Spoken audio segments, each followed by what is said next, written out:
Today is the 6th day of July. The time is 9 o'clock. The Board of Commissioners, sitting as a Board of Equalization, is in session to conduct assessment appeal hearings. Two commissioners are present. Commissioner Davidson is absent for now.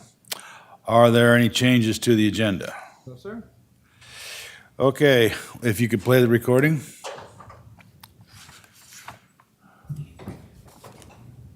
The purpose of this hearing is for the Board of Equalization, BOE, to provide taxpayers with an opportunity to appeal the assessed value placed on their property for taxing purposes.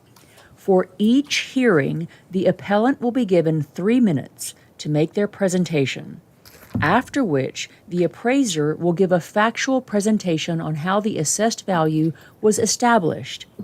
Each appellant will then have a chance to provide a final 2-minute rebuttal. The board will then make a decision. Anyone wishing to give testimony will have to be sworn in. All motions made during these hearings will be made by the Board of Commissioners convened as the Board of Equalization. Pursuant to Idaho Code Section 63501A, only the property owner taxpayer or their legal counsel may appear before the Board of Equalization.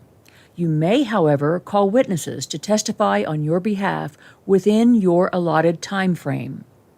We are aware that some appellants may not be able to appear at their scheduled hearing due to our statutory time frame to hear appeals. However, the board does review and consider all documents and information provided when making our decisions. As set forth in Idaho Code 63502, the burden of proof falls to the taxpayer seeking relief to establish that the determination of the assessor is erroneous, including any determination of the assessed value. Otherwise, this board shall uphold the assessed value. It is important to note that if there is a reduction in your taxable value, it does not reduce resources to the governing entities, but in fact shifts the tax burden to other taxpayers in the district. Any adjustment made on your assessment will be in place for the current tax year only. Please understand, after the current tax year, the adjustment will be removed and your property value could change drastically if market conditions warrant it. If you are not satisfied with the BOE's decision, you will have an opportunity to appeal the decision to the Board of Tax Appeals or the District Court.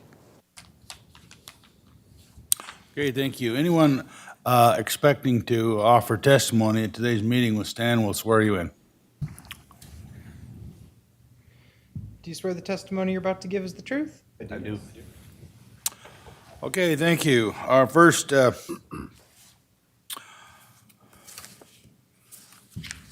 appellant is Ron and Debbie Kripe. Are you Debbie Kripe? Yeah. Okay. Okay, go ahead. So we bought our building in 2004. And at that time, that year, the property was assessed at $674,800. When the building was put up for sale, they didn't even go for the $674,000. It was listed at $450,000. We paid $280,000. The following year, they changed the assessment down to $283,000. And then each year after that, it has slowly gone up reasonably. And in 2021, it was appraised at $613,000. But in 2022, it was at $1.7 million. We don't own the land.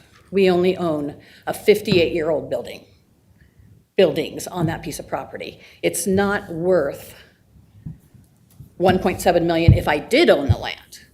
So to try and sell this with somebody who's going to have to pay a land lease, which is currently $3,136 a month, that's a big hit on what they're also going to pay in their mortgage payment or their, loan payment when they have to take out that $1.7 million.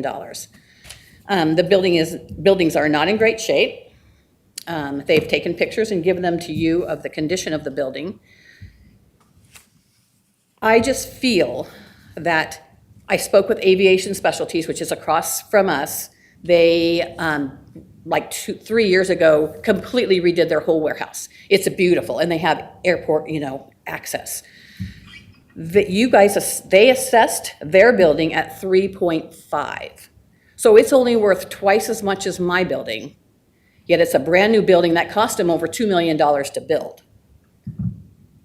Mine was $280,000, which suddenly is $1.7 million. No, nothing in that area sells. The last thing that I know of that I've ever seen for sale was probably in 2008, I think it was, when the building on the corner went up for sale and we bought it for $70,000. We don't own the land, of course, but that was a great storage facility for us. So I wish that if I can sell this building for 1.7 million, then everything's good. So we're gonna put it up for sale.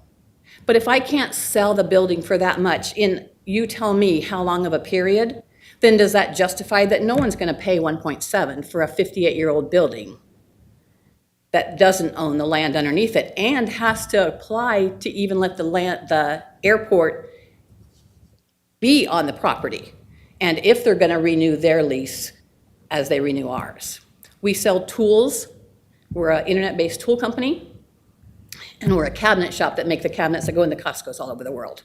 So what we do has nothing really to do with airport, but they accepted us to be there, so we are. So I just wish that you would reconsider how much 1.7 would be worth for our style of building that he's given you pictures of. Okay. All right. Go ahead. All right, Craig Church with Ada County Assessor's Office. Yeah, this property was reappraised in 2022 and then was trended for the 2023 assessment year. The reason the value went down this year was due to a land value, increase in the land value allocation. So how we value these type of properties where the airport authority owns the land and the appellants own the improvements on the land is we come up with a total value through the income approach. And then we allocate what we think the market value of the land is and subtract that from the results of the income approach. And what's left is just the value of the buildings or the improvements as they're described. So turning to page 3 of our subject shows an aerial of the property.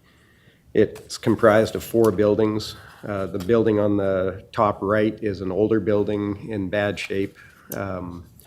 But oddly, we did an inspection on the property with Mrs. Kripe on earlier this month anyway, or earlier last month, sorry.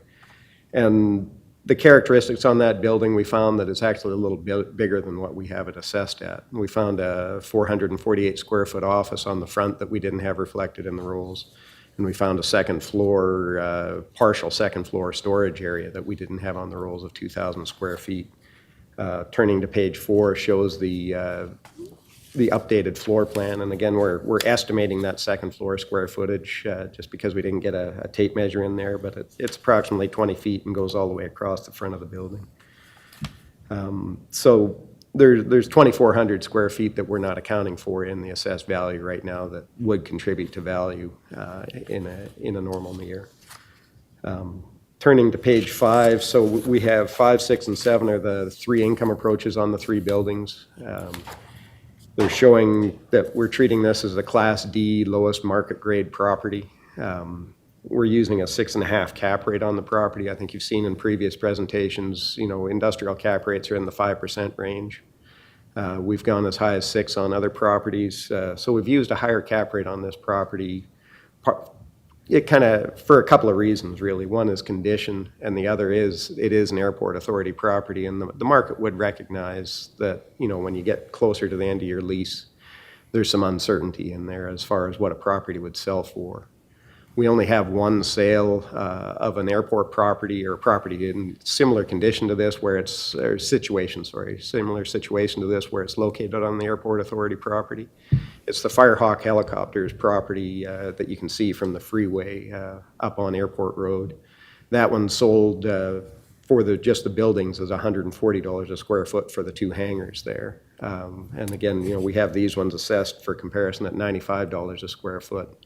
These are not hangars, these are a warehouse, but it's just an example, just a kind of a marker out there that they will sell. But yeah, there's not a big market for them, which explains why they're assessed around the $95 a square foot area. But on the assessment, we used a blended rent of 50 cents a square foot last year, trended it up to 56.5 cents this year. But again, with the increase in the land value allocation, the value of the improvement actually fell. Turning to page 8, again, for comparison purposes, and I will fully admit, these properties are superior to the subject property. We don't have any that are in as bad a condition as the subject, especially the one building. But these are the lowest sales we've got in the industrial, shop warehouse sector. And, we're in the, 140 is our lowest sale there. Comp number 1 is in rough shape. Comp number 3, they actually gutted this property after they purchased it, so it essentially represents a shell value. They've come in and blown the walls out. They're putting a new office on the front, and just everything that was inside is gone, and they've got it for release that's coming up, but they don't have a price on it yet. So, I think we are trying to treat them fairly at the bottom of the market as a Class D property at $95 a square foot before we subtract the land out of there.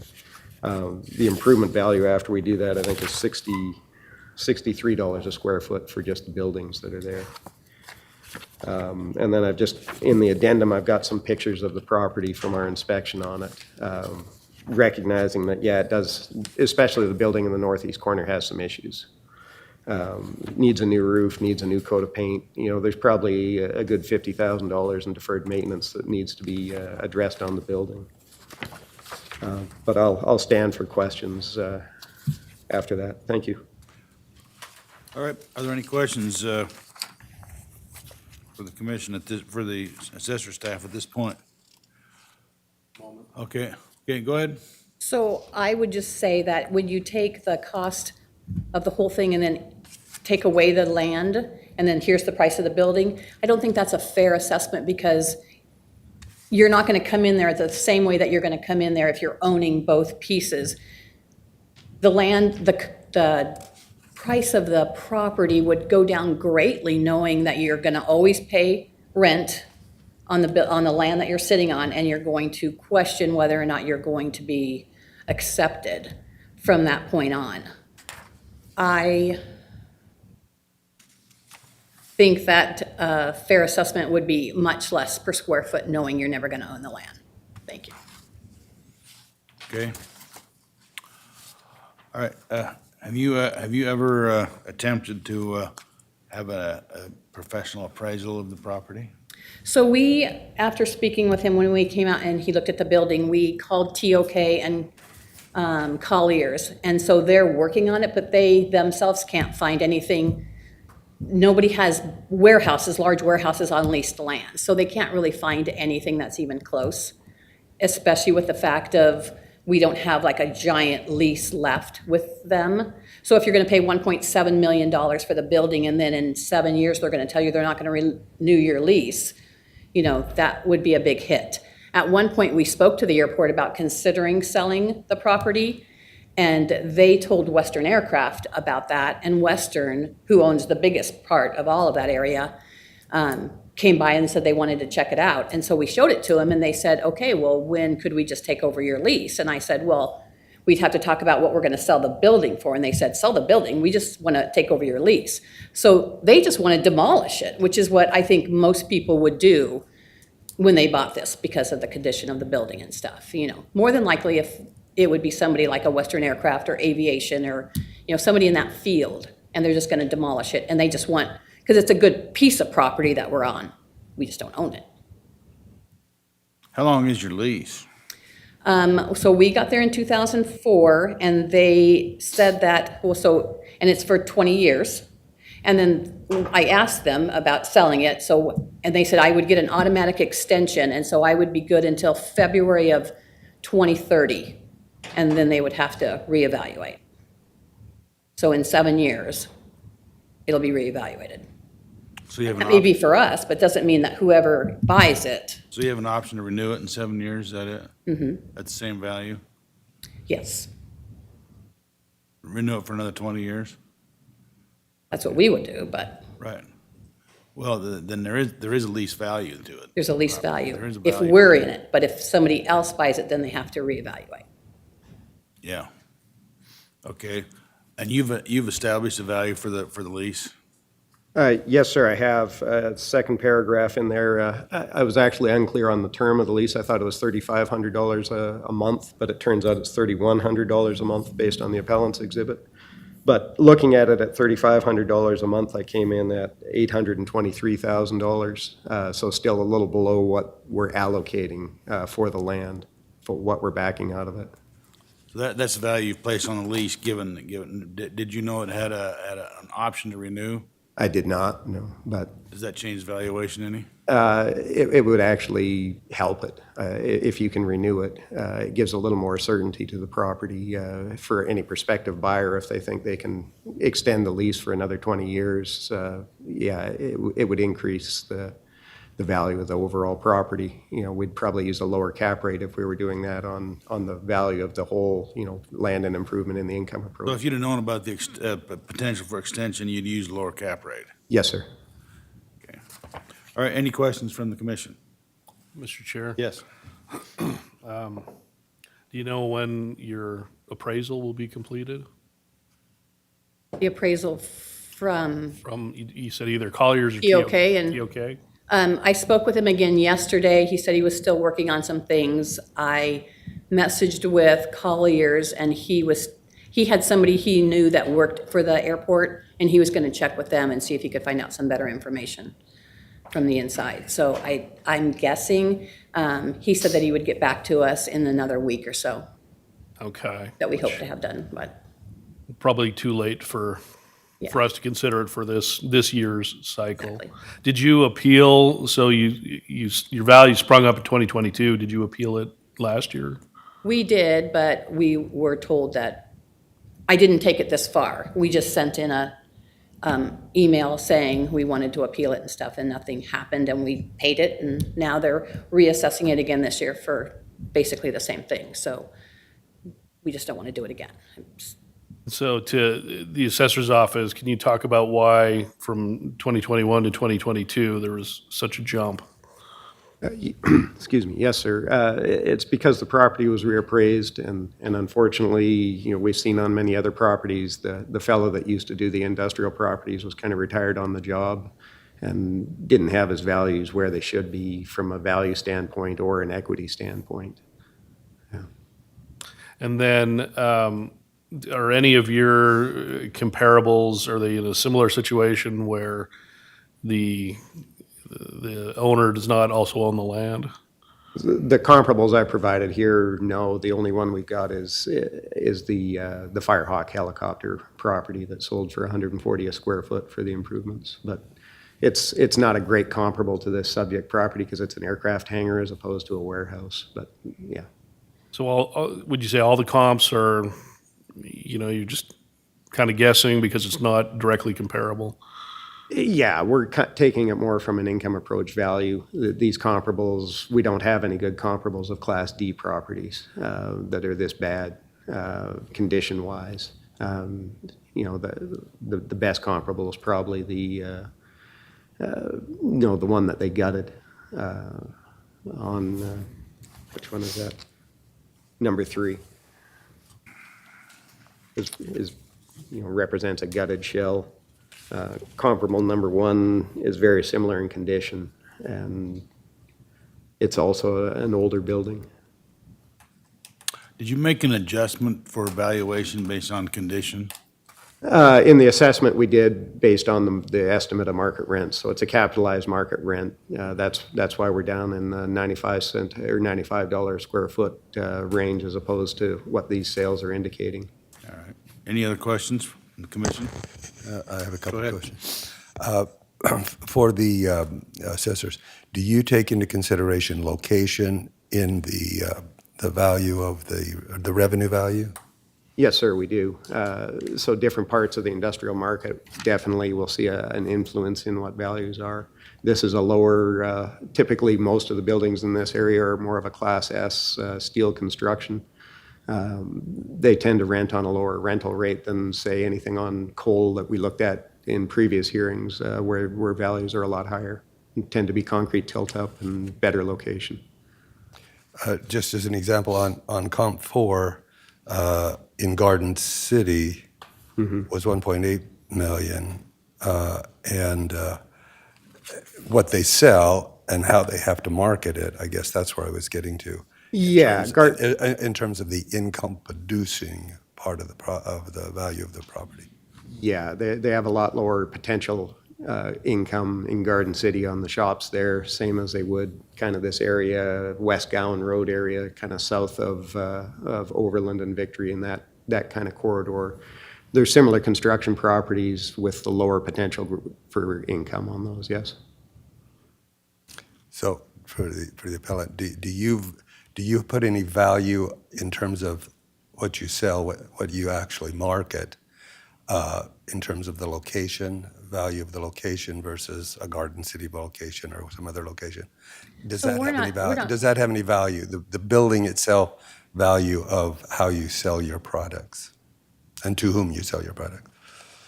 We would never have the ability to have anyone come and buy from us directly. And so luckily, what we do is we're internet-based, so everything is shipped.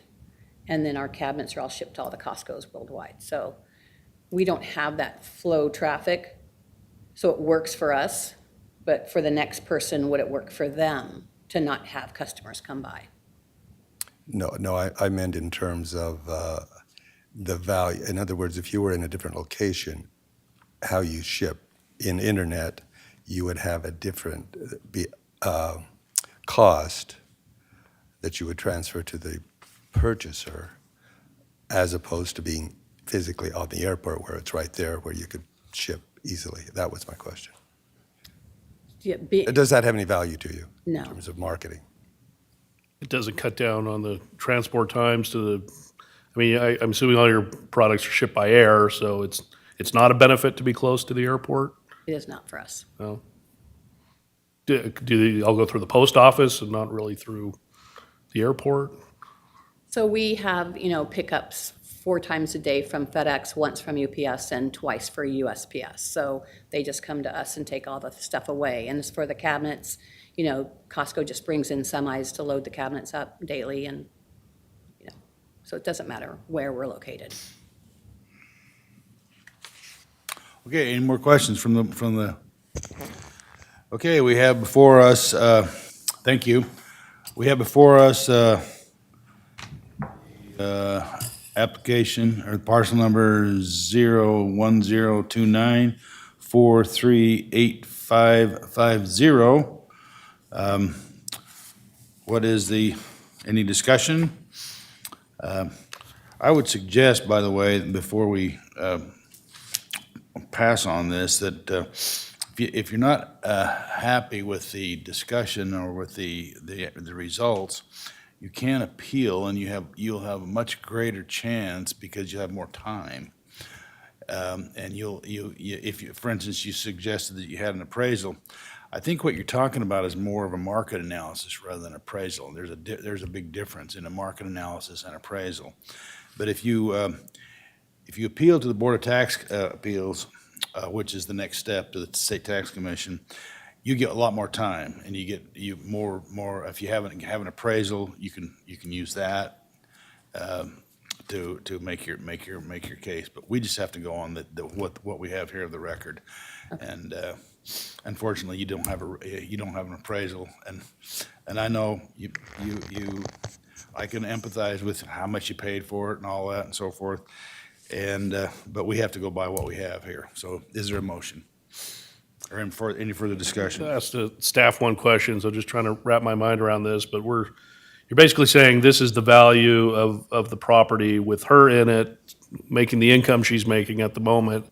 The second that it would go up for sale, the value's gonna change, or the second somebody else bought it, the value would change based on the income they're producing in the building.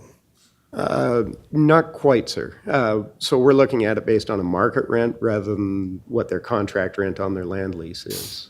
So we're looking at this based on what other Class D properties are renting for and doing an income approach on it that way. So it shouldn't change between occupants, assuming the use is the same, that they're going to still use them.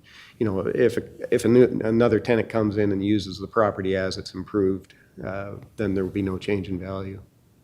Well, didn't you suggest that you have actually added value because of the lease? Because the lease does have value.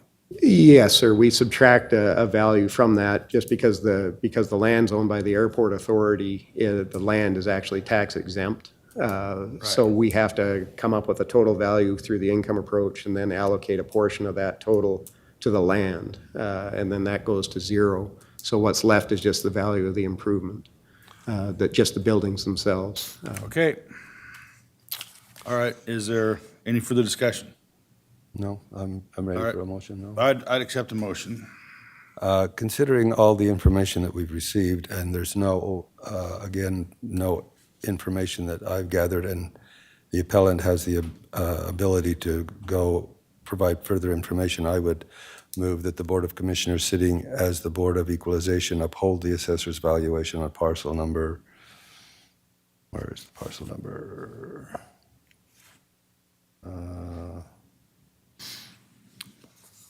Is it G or O? Oh, 0102943850, and authorize the chair to sign the documents on behalf of the board. Again, knowing that she will have additional ability to provide information to the Board of Tax Appeals if she so chooses. yes, is there a second to the motion? I'll second that. I think us not having the appraisal in front of us kind of limits, what we can consider, but I think that would probably be persuasive, considering this is a kind of a unique situation. So if you do appeal, I think you might have a better shot there. Also, just to point out, if we take what the assessor said into consideration, it's sounding like you've been underassessed for the last several years, so you might have gotten a tax break prior to 2022. But yeah, without any additional substantial evidence for us to consider, I'm going to have to vote to uphold the assessor. All right, well, you've heard the motion. All in favor, say aye. Aye. Aye. Yeah, well, thank you. And again, if you have an appraisal, you could use that at the next level. Okay, But I'd make sure you get a full appraisal, not just a market analysis. okay, Thank you. thank you. Okay, we have Mr. Greg Marwitz. Is Greg Marwitz here? Okay, we will take it up in his absence.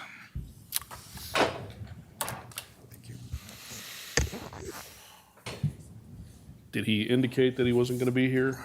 I reached out to him a couple of times and got no response. Okay, well, we can't help that. He's here, we'll still take up his case. So he's not here to present his case, so go ahead and present the assessor's case.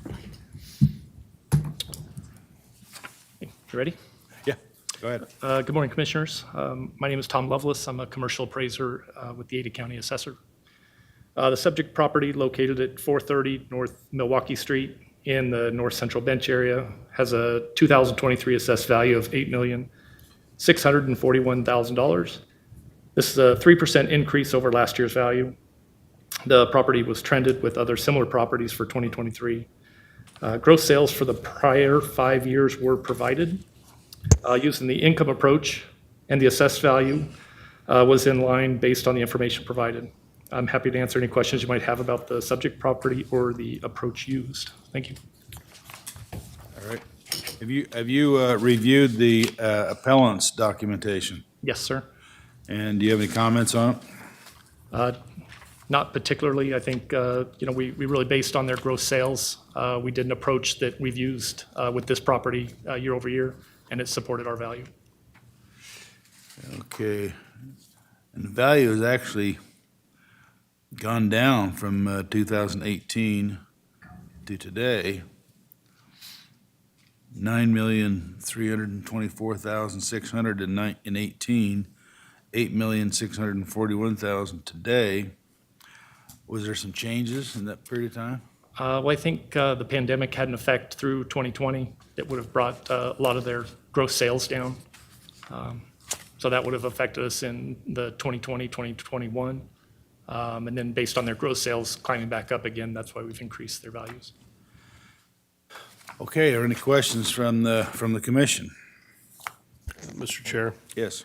did you compare to other similar mall stores or stores of a like character in the Treasure Valley?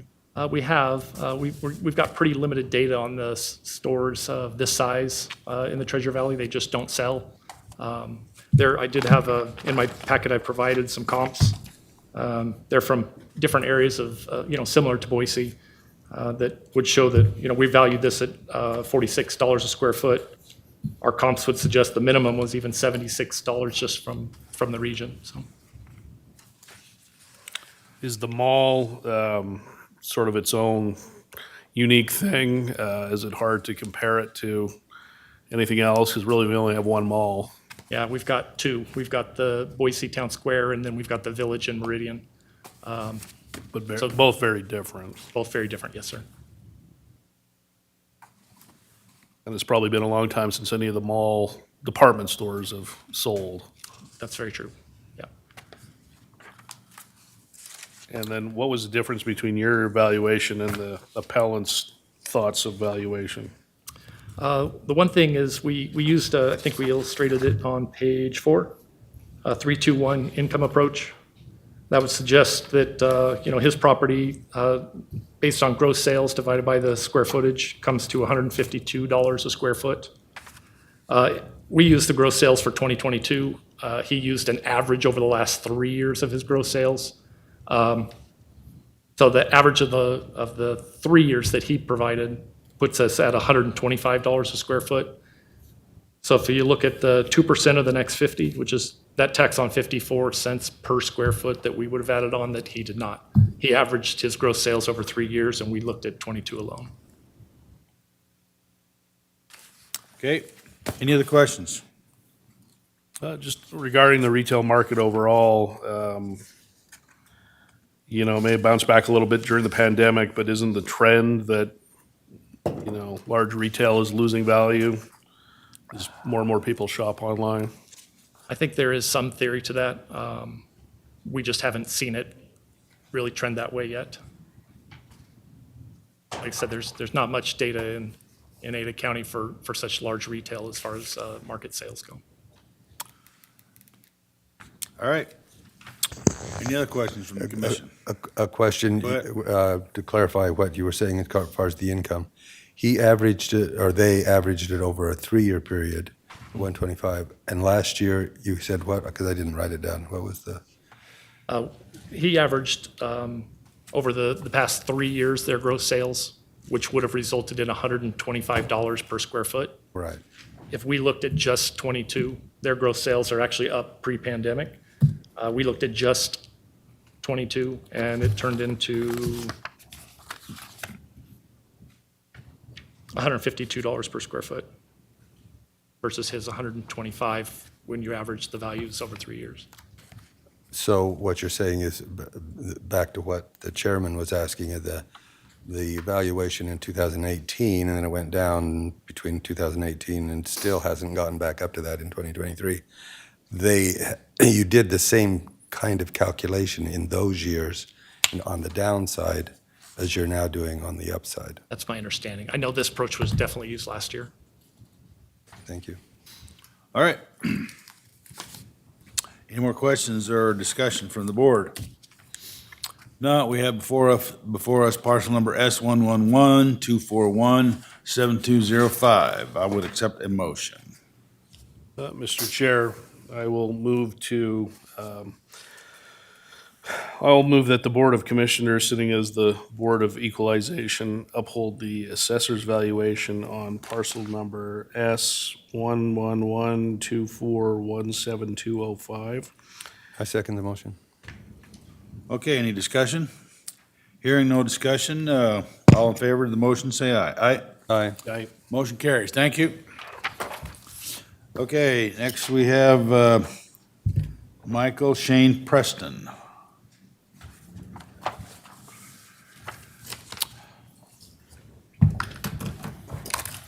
Good morning, Mr. Preston. Good morning. Okay, you're in the recording, you get 3 minutes, assessor gets 3 minutes, then you have 2-minute rebuttal. So, And you can talk there, or you can talk at the podium, whichever works best for you. Oh, I'll just sit here. that's fine. Okay, go ahead. Okay, so I'm trying to understand his valuations. He's basing this off us being able to rent this out as if it were a new building. This building cannot be rented out as a new building. It's old, the roof's leaked, there's no insulation. I don't really know what to say on that other than we've put nothing into it at this point. The costs are too high to put anything into that building. Honestly, that building would probably need to be scraped and start over. It would be cheaper.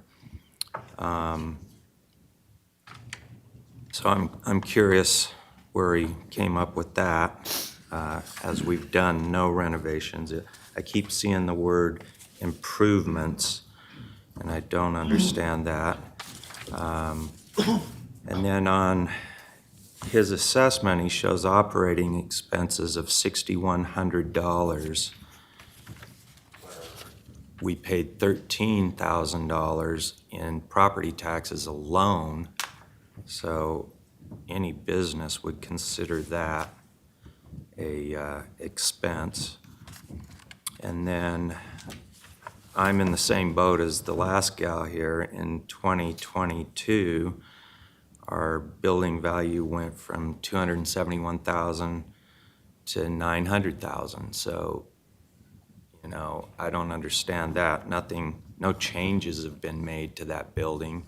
It's the same building that it was when the value was 1/3. And in your talk report, the talk report states vacancy rates are up. So even if I could rent this building, it's getting harder to rent the building, which should translate into the property value going down. The fact that my property value went up 98% in 2022, and then another almost 11% in 2023, where everyone I've talked to in the real estate industry has told me that property values went down, and that I know my value on my house and all my friends' houses went down quite a bit. Why didn't commercial value go down? Commercial real estate people say it is going down. So I'm curious about that also. That's all I have right now. All right, thank you. Yep. Okay, go ahead, Mr. Church. Okay, Craig Church with the Assessor's Office. So it is a very similar situation to our last hearing. This is another Class D, lowest market grade property. Property's in bad condition. We're recognizing that in our assessment. But turning to page 2, this property is located on Adams Street in the corner of Adams and 42nd Street, just by Veterans Parkway in Garden City. Page 3 shows an aerial of the subject property. Again, it's an older, beat-up property. There's no doubt about that, and it's assessed as such. The property was reappraised in 2022, and the income approach for the property is located on page 4 of our exhibit. During the reappraisal, we looked at this at 37 cents a square foot per month on a triple net basis, which is recognizes that this is really low. For comparison purposes, the nice new buildings are renting for 95 or 90 to $1.05 a square foot. Just as a comparison. So we're certainly not comparing this to anything like the fancy new warehouses that Adler and Van Acker and such are building. The trended rent for this year is 54 cents, or 54.76 cents per square foot per month. And that trend was based on what we were seeing in the market. We saw market rents increase another 21% last year from, and 44% over the previous 2 years. So the industrial market has still been booming. It's like apartments. So far in the 2023 year, we've seen things come to a halt. We're not getting any transactions. Part of that has to do with banks increasing equity requirements, worrying that the federal government may come in and increase the amount that they have to hold in reserves. So we're not seeing many transactions at all in 2023, but if we continue to see a stagnant market this year, we'll reflect that in our 2024 assessment. But for all the information we have based on the 2022 calendar year and prior, things were still booming in the industrial and the shop market. I say industrial, but that includes everything from nice fancy warehouses to old beat up shops and storage buildings. That kind of falls all into that purview. Looking at the subject property, it's assessed based on a 7 cap rate. Again, the higher the cap rate, the lower the value. We're trying to recognize this is a beat up old property. We're seeing average cap rates on, average sales in the 5.2 average. So again, going this high, we feel we're recognizing the poor condition of the property. Yes, it did take a big increase last year. Again, we've kind of discussed that. The fellow that was doing these before me didn't have his values where they needed to be. And last year, I think it was approximately 20% of the properties I reappraised in 2022 doubled or more in value. I mean, it was an enormous lift last year. This year, it's been similar. I think it's 10% of the properties I reappraised this year doubled or more in value. Just kind of gives you an idea of what's happened with our assessments and where we still got to go on some other properties. Turning to page 5, these are the same comparable sales we looked at on the previous property. Subject property is assessed at $91 a square foot. And again, we don't have any Class D sales to compare from. This just shows the lowest that we've got. Comparable number 2 is located in Garden City, but it is definitely superior to the subject property. But you can see, that's $141 a square foot, but it is a superior property. And I guess I'll just wrap it up for now and stand for questions. Thank you. All right, any questions from the commission to the assessor? Okay, go ahead, you have 2 minutes. Well, I'm curious, are all these other properties generating profit?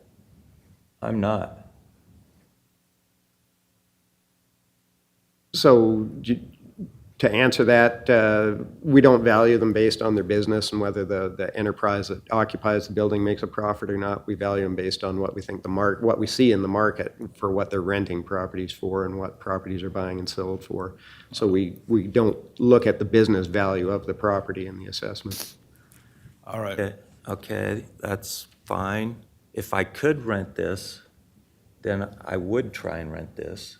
But I cannot rent this because I can't afford to fix the roof and put in insulation. So the numbers you had on the previous screen, I mean, I don't understand those. That's if the world were great and I had a great building and everything, then maybe I could make some money on this and to pay your property tax increase. But I can't. And so those numbers are definitely skewed. It's not my fault that I can't fix this up and make it generate the income that you say it could. And especially this 48% trend, that's interesting.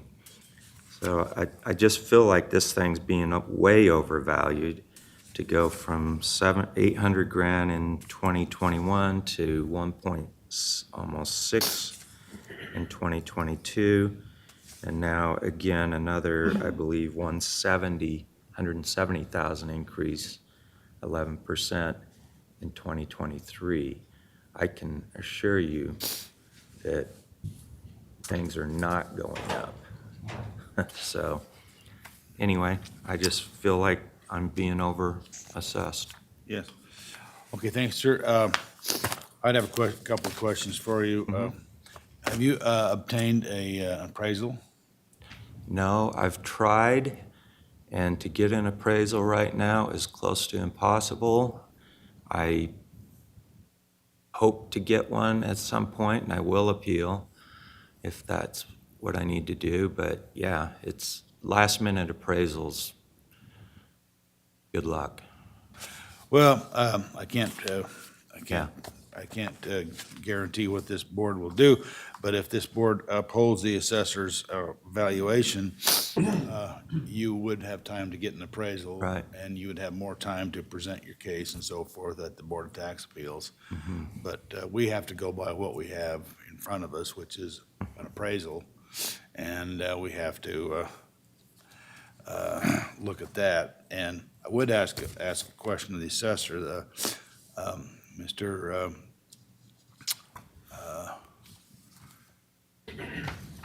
Griffin, let's see, Mr. President, you suggest that the roof is in bad shape.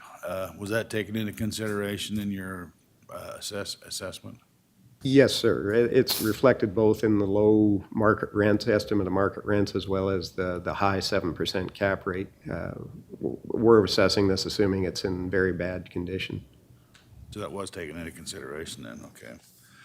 All right, any other questions from the commission? That was my question too. So the 37 cents a square foot that you put on this takes into consideration the things that the chairman just asked the question about, correct? Yes, sir. Typically on a Class D property, we're seeing market rents on those closer to 60 cents a square foot. We're at 53 cents a foot, or just about 54 cents a foot on the trended rent for this year. Yes, sir. Thank you. Chair. Yes, go ahead. Have you obtained any estimates from contractors on what it's going to take to get your building up to what you feel it'll be able to rent to somebody else? I did a few years ago, and it was several $100,000.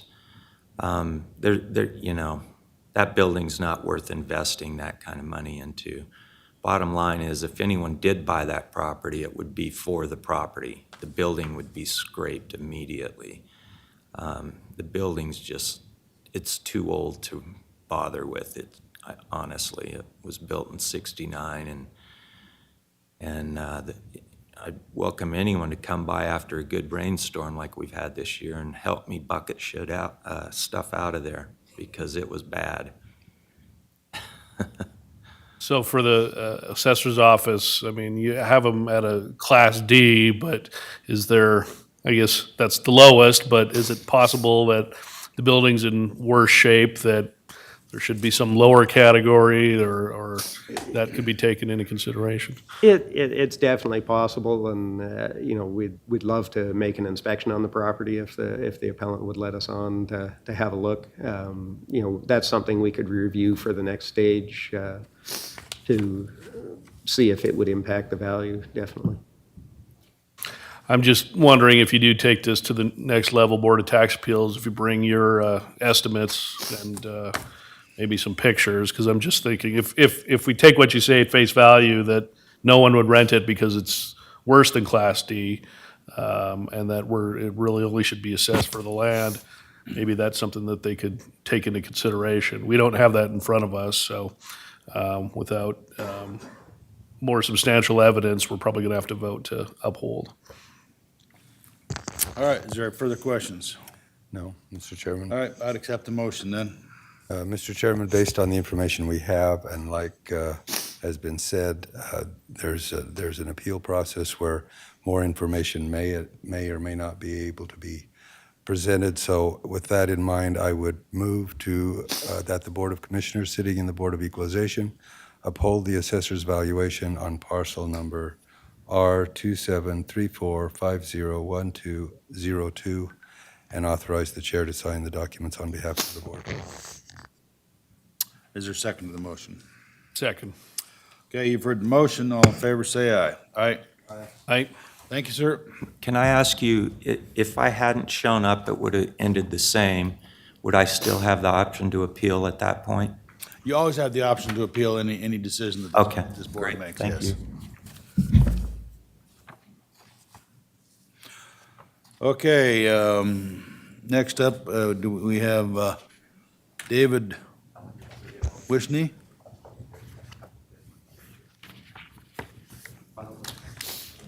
Good morning. My approach? Yeah, sure, go ahead. Yeah.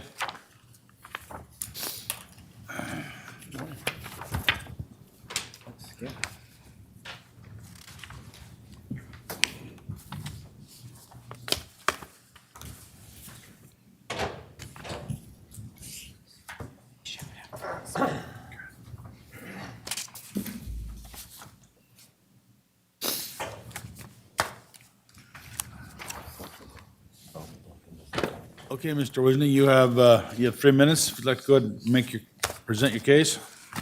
Thank you. Good morning. I've given you a two-page exhibit. The first one is a summary of the actual income and expenses of Stonegate Mobile Home Park over each of the last 3 years. As you can see, the average is roughly $150,000. Last year, we were at $166,000. So, for 2022. So using an income approach, I simply used that income and applied various cap rates. And from my opinion, somewhere in that 6% cap rate would represent the current market. In order to even get to where the assessed value was as of 2022, you'd have to drop down into the 4.5 cap rate. So based upon simply looking at this property from an income expense standpoint, using a market cap rate, I believe that the property is worth roughly $2.75 million. The current assessed value for 2023 allocates approximately $4 million to the real estate. And I realize there's a process that they look at the income and then they make an allocation between the improvements and the property. But in this case, I think the allocation to the real estate is substantially overstated because although this parcel lies between the Esther Simplot Park and the campus, the ITD campus, which is up for sale, and would therefore on its surface appear to be, a likely candidate for rehab, or upgrade in, to apartments or houses or what have you.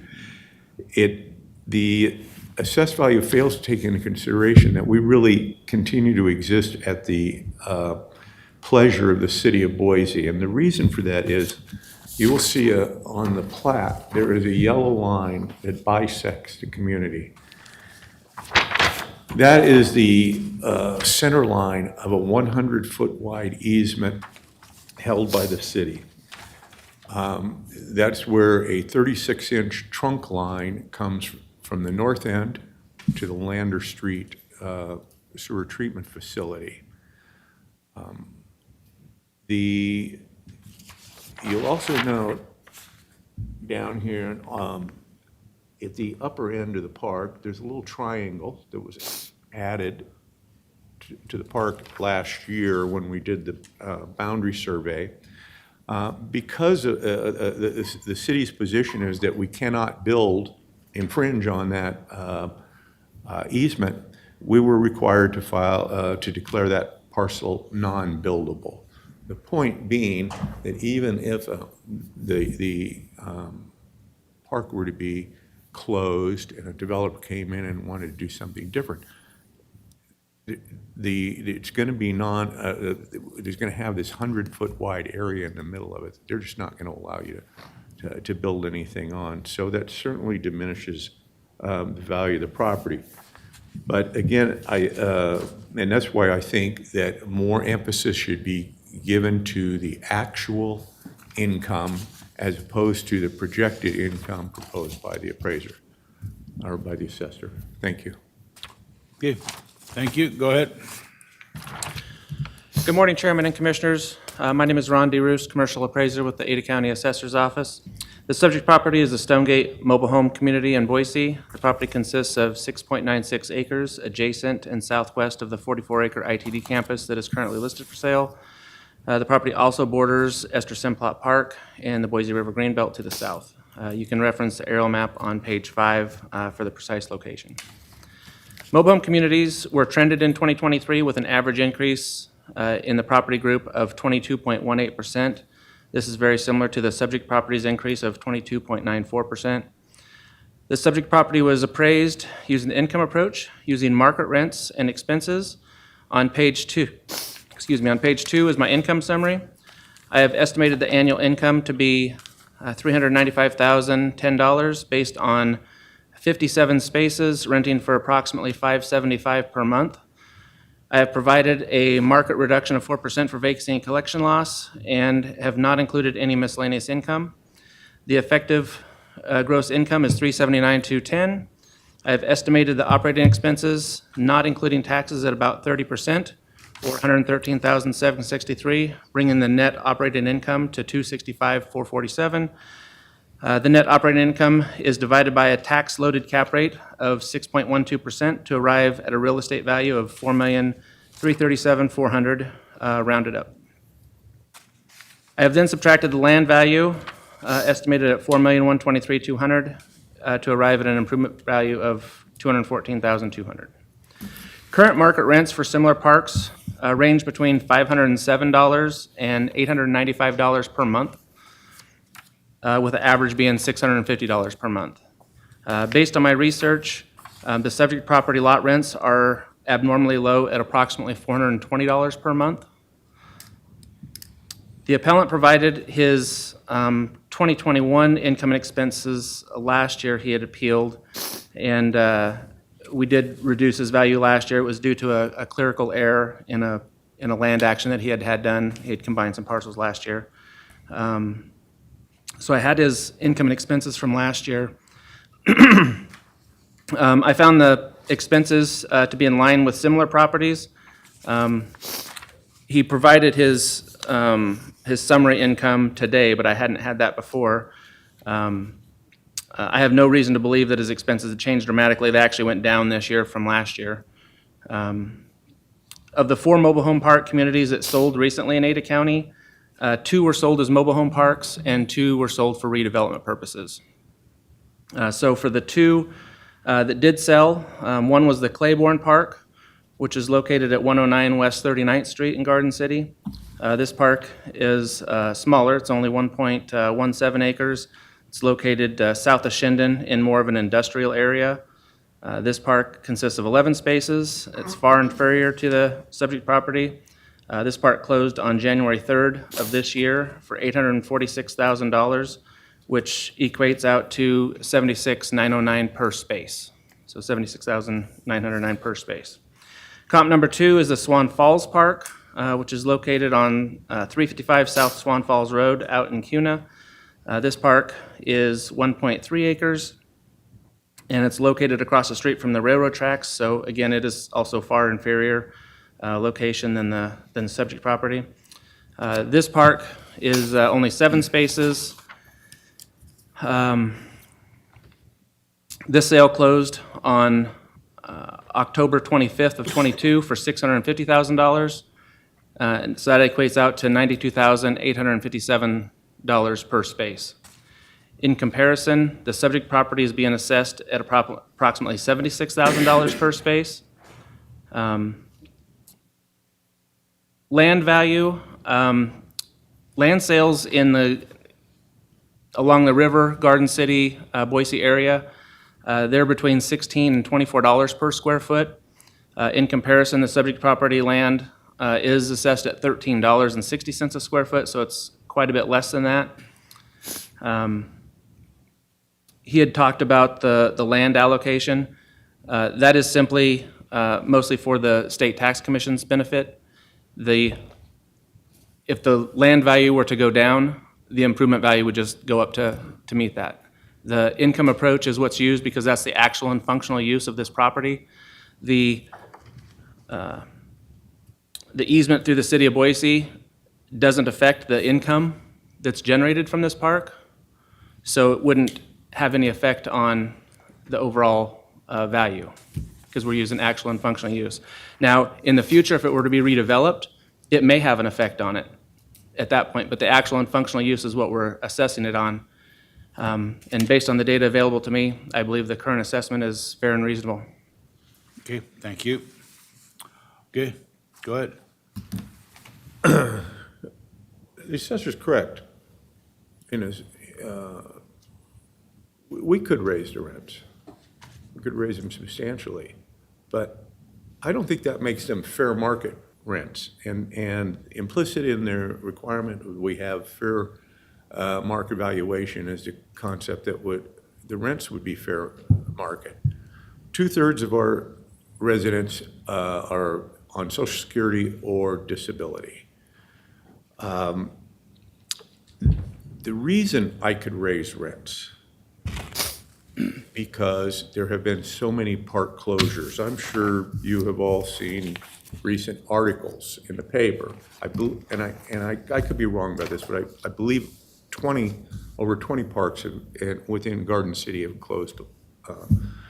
When my partners and I first purchased Stonegate, there were many vacancies around the Treasure Valley. And if we were to raise rents very much, and usually in those days we were looking at $10 a month, the homes could still be moved. Today they can't be moved. There's no place for them to go, particularly with respect to those that were built prior to 1976, because they have to have substantial safety improvements in order to comply with current building codes before they can be resited. But again, there are virtually no empty spaces. So fair market implies, it's defined as willing buyer, willing seller, neither acting under any duress. When I raise the rents, my tenants have no choice. They are actually under duress. So if I was to go to $575 from $420, could I do that? Yes. But what have I accomplished there?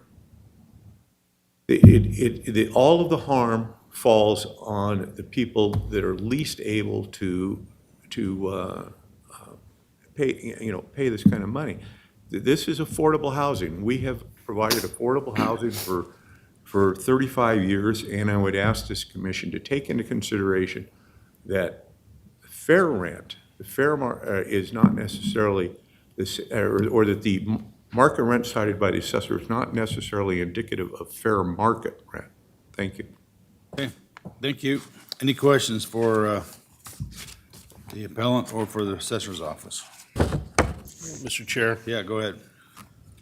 So the assessor's office has the potential gross income at $395,000, and then he submitted a document that says his rent in 2022 or income was $270,000. If his number was plugged in instead of the 395, where would that take it to? Well, I would have to look at the full income and expense statement to make sure. There are a few things with this type of commercial property that we take out. So in a triple net lease, taxes are paid by the tenant. In this case, taxes aren't paid by the tenant directly, so we have to not include taxes as part of the expenses, and then we load the tax rate into the cap rate. So I'd really need more information to come up with an accurate number. This is the numbers he provided are just a summary. They don't include all the details, which would be required to come up with a solid number. Would you be able to provide them with Absolutely. more of the information that reflects the actual income you're making? I provide that yet today, a complete breakdown.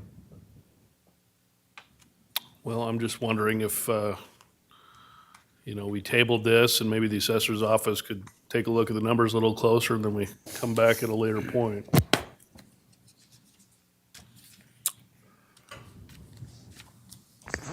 Mr. Chairman, I guess I agree that more information may be helpful, but I think the process allows for that in terms of, I think the assessor's given us information that justifies the position that they've taken. And if you wanted to, because you just provided this to us today, if you could provide additional information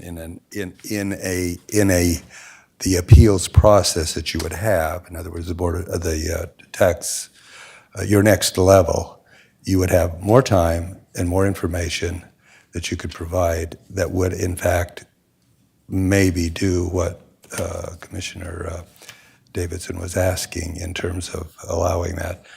We have to act on the information we have, based on the information we have.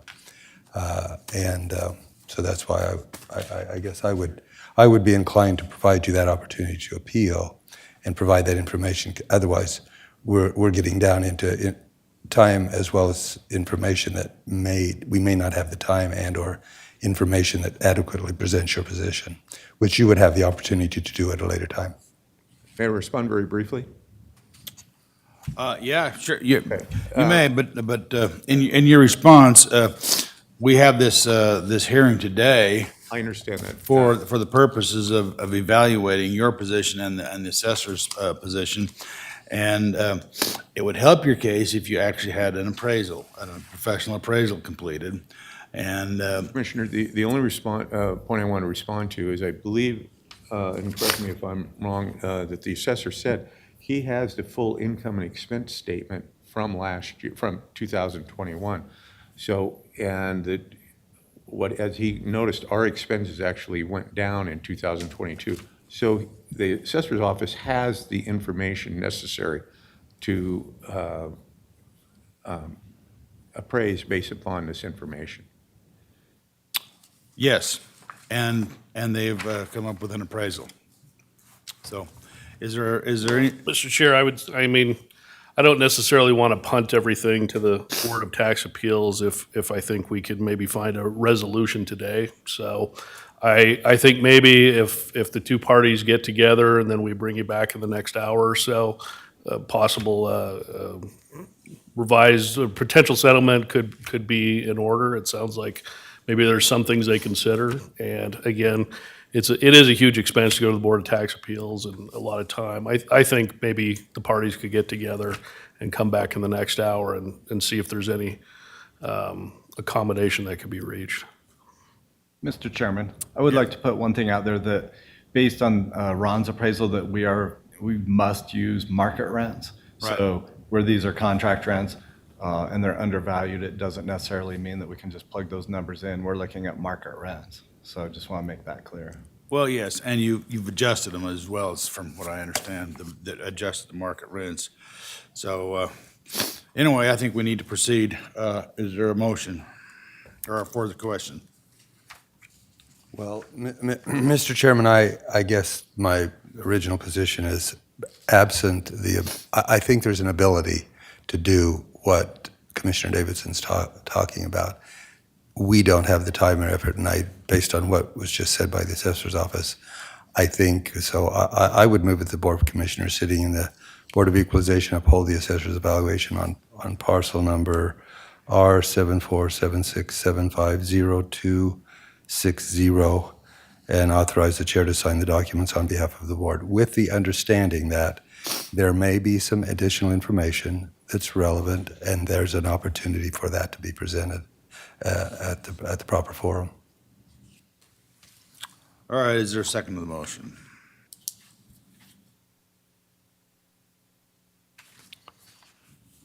I'll second the motion then. All right, you've heard the motion. All in favor, say aye. Aye. Aye. Opposed? Okay, thank you. Motion carries. Thank you, sir. All right, we're already into the next hour, 10 o'clock.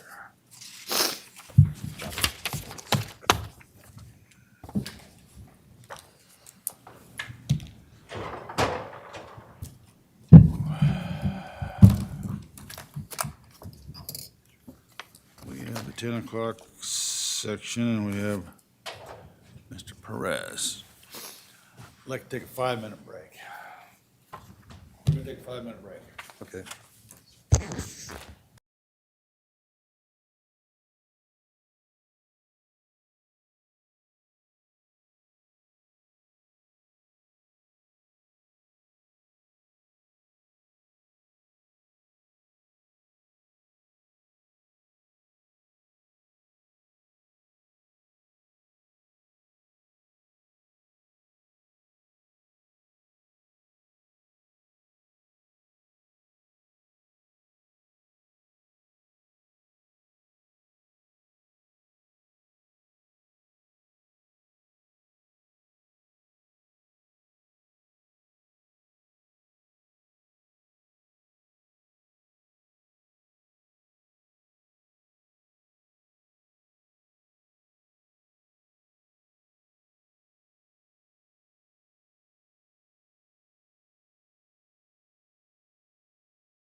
Right there. The I'm gonna purpose of this hearing is for the Board of Equalization, BOE, to provide taxpayers with an opportunity to appeal the assessed value placed on their property for taxing purposes.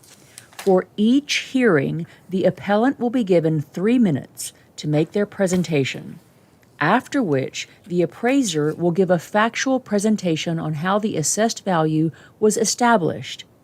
Each appellant will then have a chance to provide a final 2-minute rebuttal. The board will then make a decision.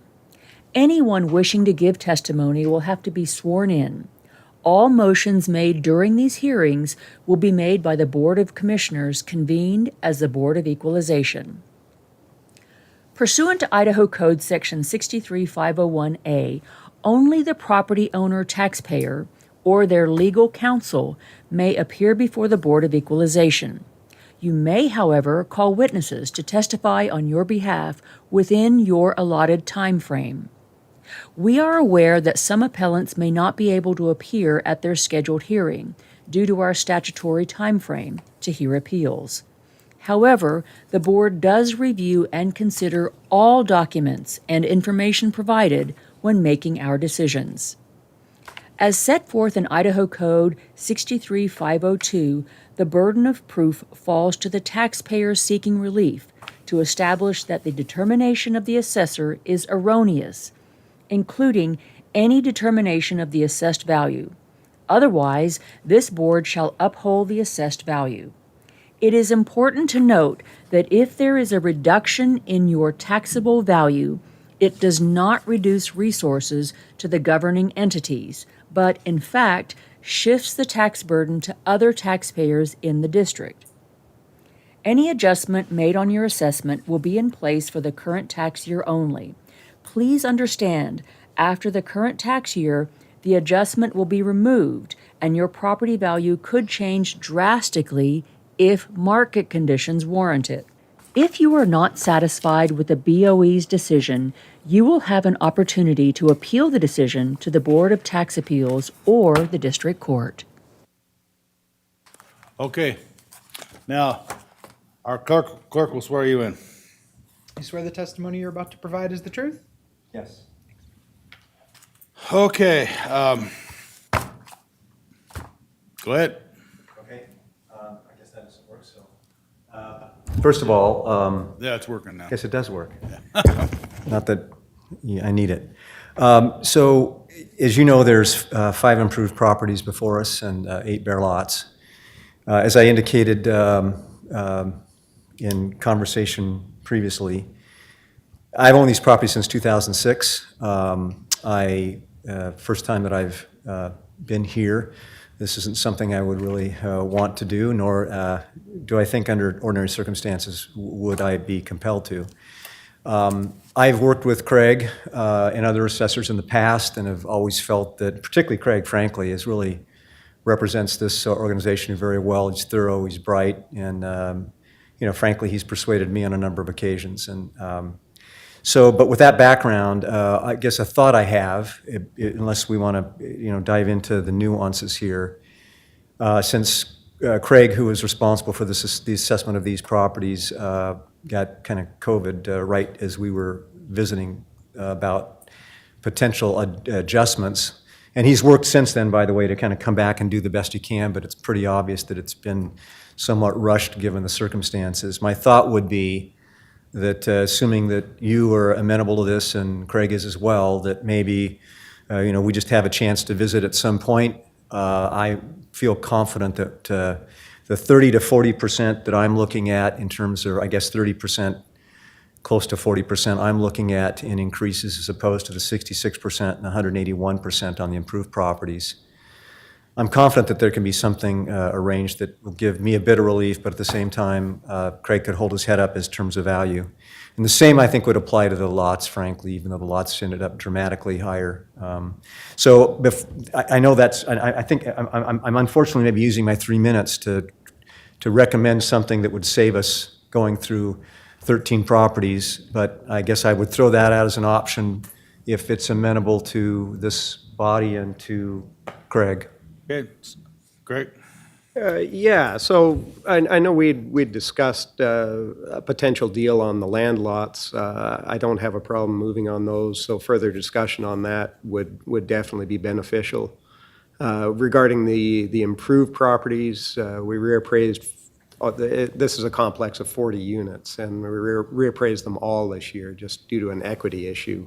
We had some as low as $100 a square foot, others over $200 a square foot.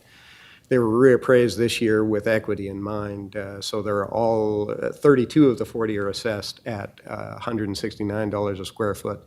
The others are improved solely as offices, so they're at a higher assessed value. So the data we've got so far, I'm not inclined to move, but maybe Mr. Perez has something there that. Let me give you an we can discuss. example, quick tidbit that maybe Craig could then respond. We talk about vacancy being market vacancies of 4%. I sit on the Thornton Oliver Keller Advisory Board, and there is no separate vacancy computation for flex space. It's thrown into light industrial. This property is C2D zoning. All of the flyers shown are light industrial M1D. We're not comparing apples to apples. Secondly, was as it relates to those vacancies, all the flyers that were given to me show in one case, the Andon complex, 2 out of 6 units in the building vacant. The other complex on Executive Drive, 3 out of 7 vacant. And we're talking about a market-wide vacancy of 4%, yet all of the exhibits provided me show substantially higher vacancies. I'm prepared to talk through that with Craig if he chooses. Again, try to find some balance. The expenses of 5%, which Craig uses outside of the triple net expenses, real estate commissions alone are 6%. I'd ask Craig what the components of the 5% are when real estate commissions alone are 6%. So we can, I'm just trying to find a way to be able to. Are you asking for a sidebar, and then maybe you come back? Yeah, I'm just saying, I think I can share data that would get Craig to say, yeah, okay, I can hold my head up here and find a way to address this. Well, I'm looking at our schedule here. We have one, how large is the 11 o'clock, Mr. Smith? How large is that schedule? You know? 11 o'clock? Yeah, but I mean, how big of it? Time. How big, is it pretty complex or? Could be, it's the Albertsons headquarters. Okay. Could you get it done before 11, do you think? Well, having worked with Craig before, I think he's incredibly reasonable. I think when he sees some of my thoughts, and I understand his sense of equity. Everybody should just get 169. I think there's that belies the data in terms of true expenses. And I think if he sees that, there may be an adjustment. But I'm going to go through this any way you choose me to. Well, if Craig do you want to take some time to discuss? It's up to you. Yeah, I think it would be productive. We could maybe, That'd be hopefully. productive. We can table this application till 11, but it would be taken up after the Richard Smith one, which could be longer. And then we'll just go through, ever have much time. So if you folks could get together. It's either this or babysitting my granddaughters. Okay. Yeah, if you do that, we'll go ahead and do that then. So we'll take a motion to table this till 11 o'clock. Mr. Chairman, I move to table what, do you have to list all these parcels? All these parcels, just say all of them on the 10 o'clock. All parcels listed on the 10 o'clock, at the 10 o'clock hour on the agenda until 11 o'clock, after the 11 o'clock parcel is finished. So that could be 11:30, 12, depending on how long it takes for that one. And there's plenty of room if you want to grab a room somewhere. All right, we'll be, wait a minute. Did you second the motion? Second. Okay, you've heard the motion. All in favor, say aye. Aye. Motion carries. We tabled the 13 appeals till 11. So, Thank you. thank you. Okay, and then we have Half an hour before the 11 o'clock. half an hour. But then we have, this is a big one, 37 million. It's Albertson headquarters. No, it wasn't as big as yesterday, yeah. And depends on, that's what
Thank you.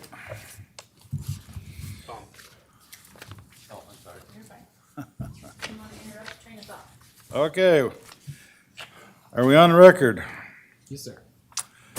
Okay, we are on the record, back. We're ready for our 11 o'clock appointment. Anybody that The wishes to. purpose of this hearing is for the Board of Equalization, BOE, to provide taxpayers with an opportunity to appeal the assessed value placed on their property for taxing purposes. For each hearing, the appellant will be given 3 minutes to make their presentation, after which the appraiser will give a factual presentation on how the assessed value was established. Each appellant will then have a chance to provide a final 2-minute rebuttal. The board will then make a decision. Anyone wishing to give testimony will have to be sworn in. All motions made during these hearings will be made by the Board of Commissioners convened as the Board of Equalization. Pursuant to Idaho Code Section 63501A, only the property owner taxpayer or their legal counsel may appear before the Board of Equalization. You may, however, call witnesses to testify on your behalf within your allotted time frame. We are aware that some appellants may not be able to appear at their scheduled hearing due to our statutory time frame to hear appeals.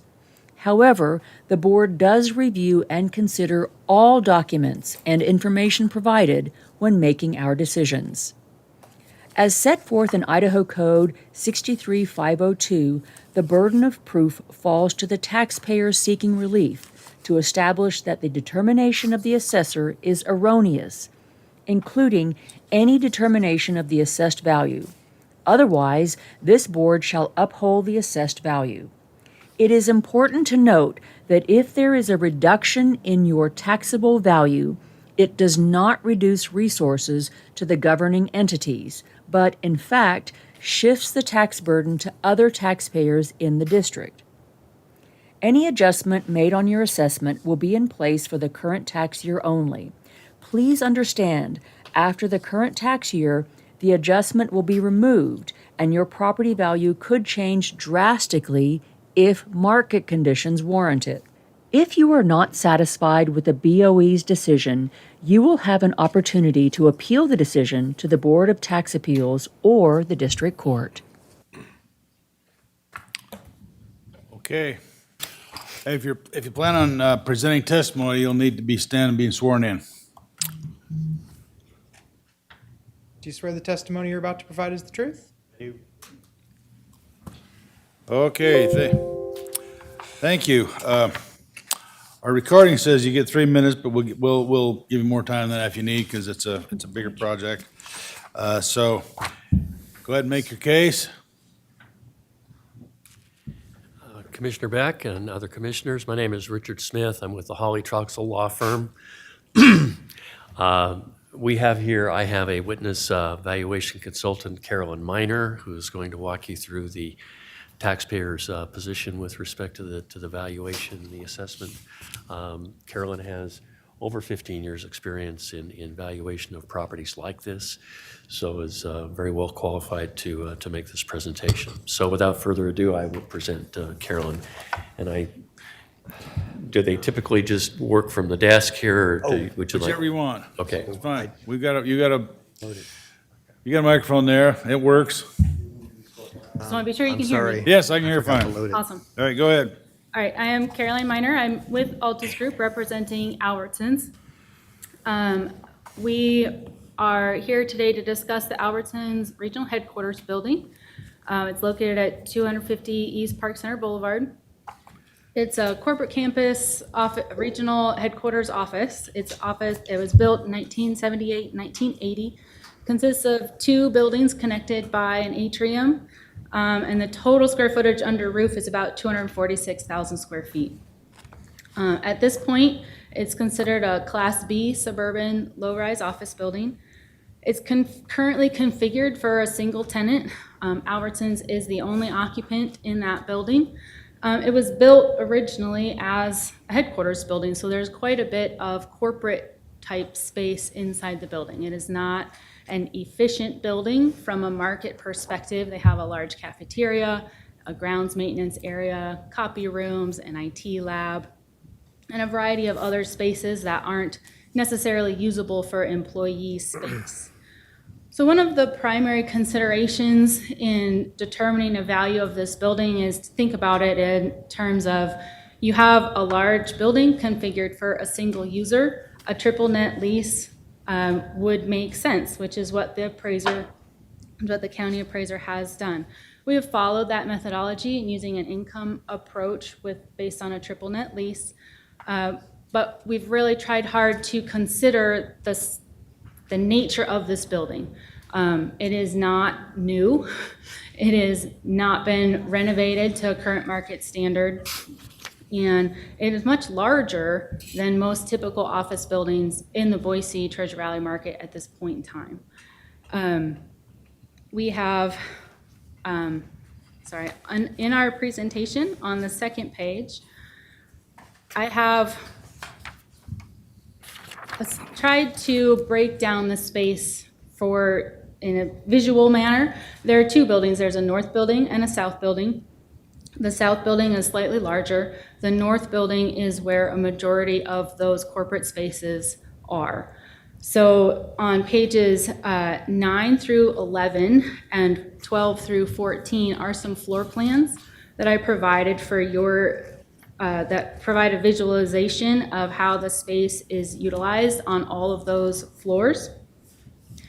If we break down that space, there's about 65% of the building that would be available for employee desks.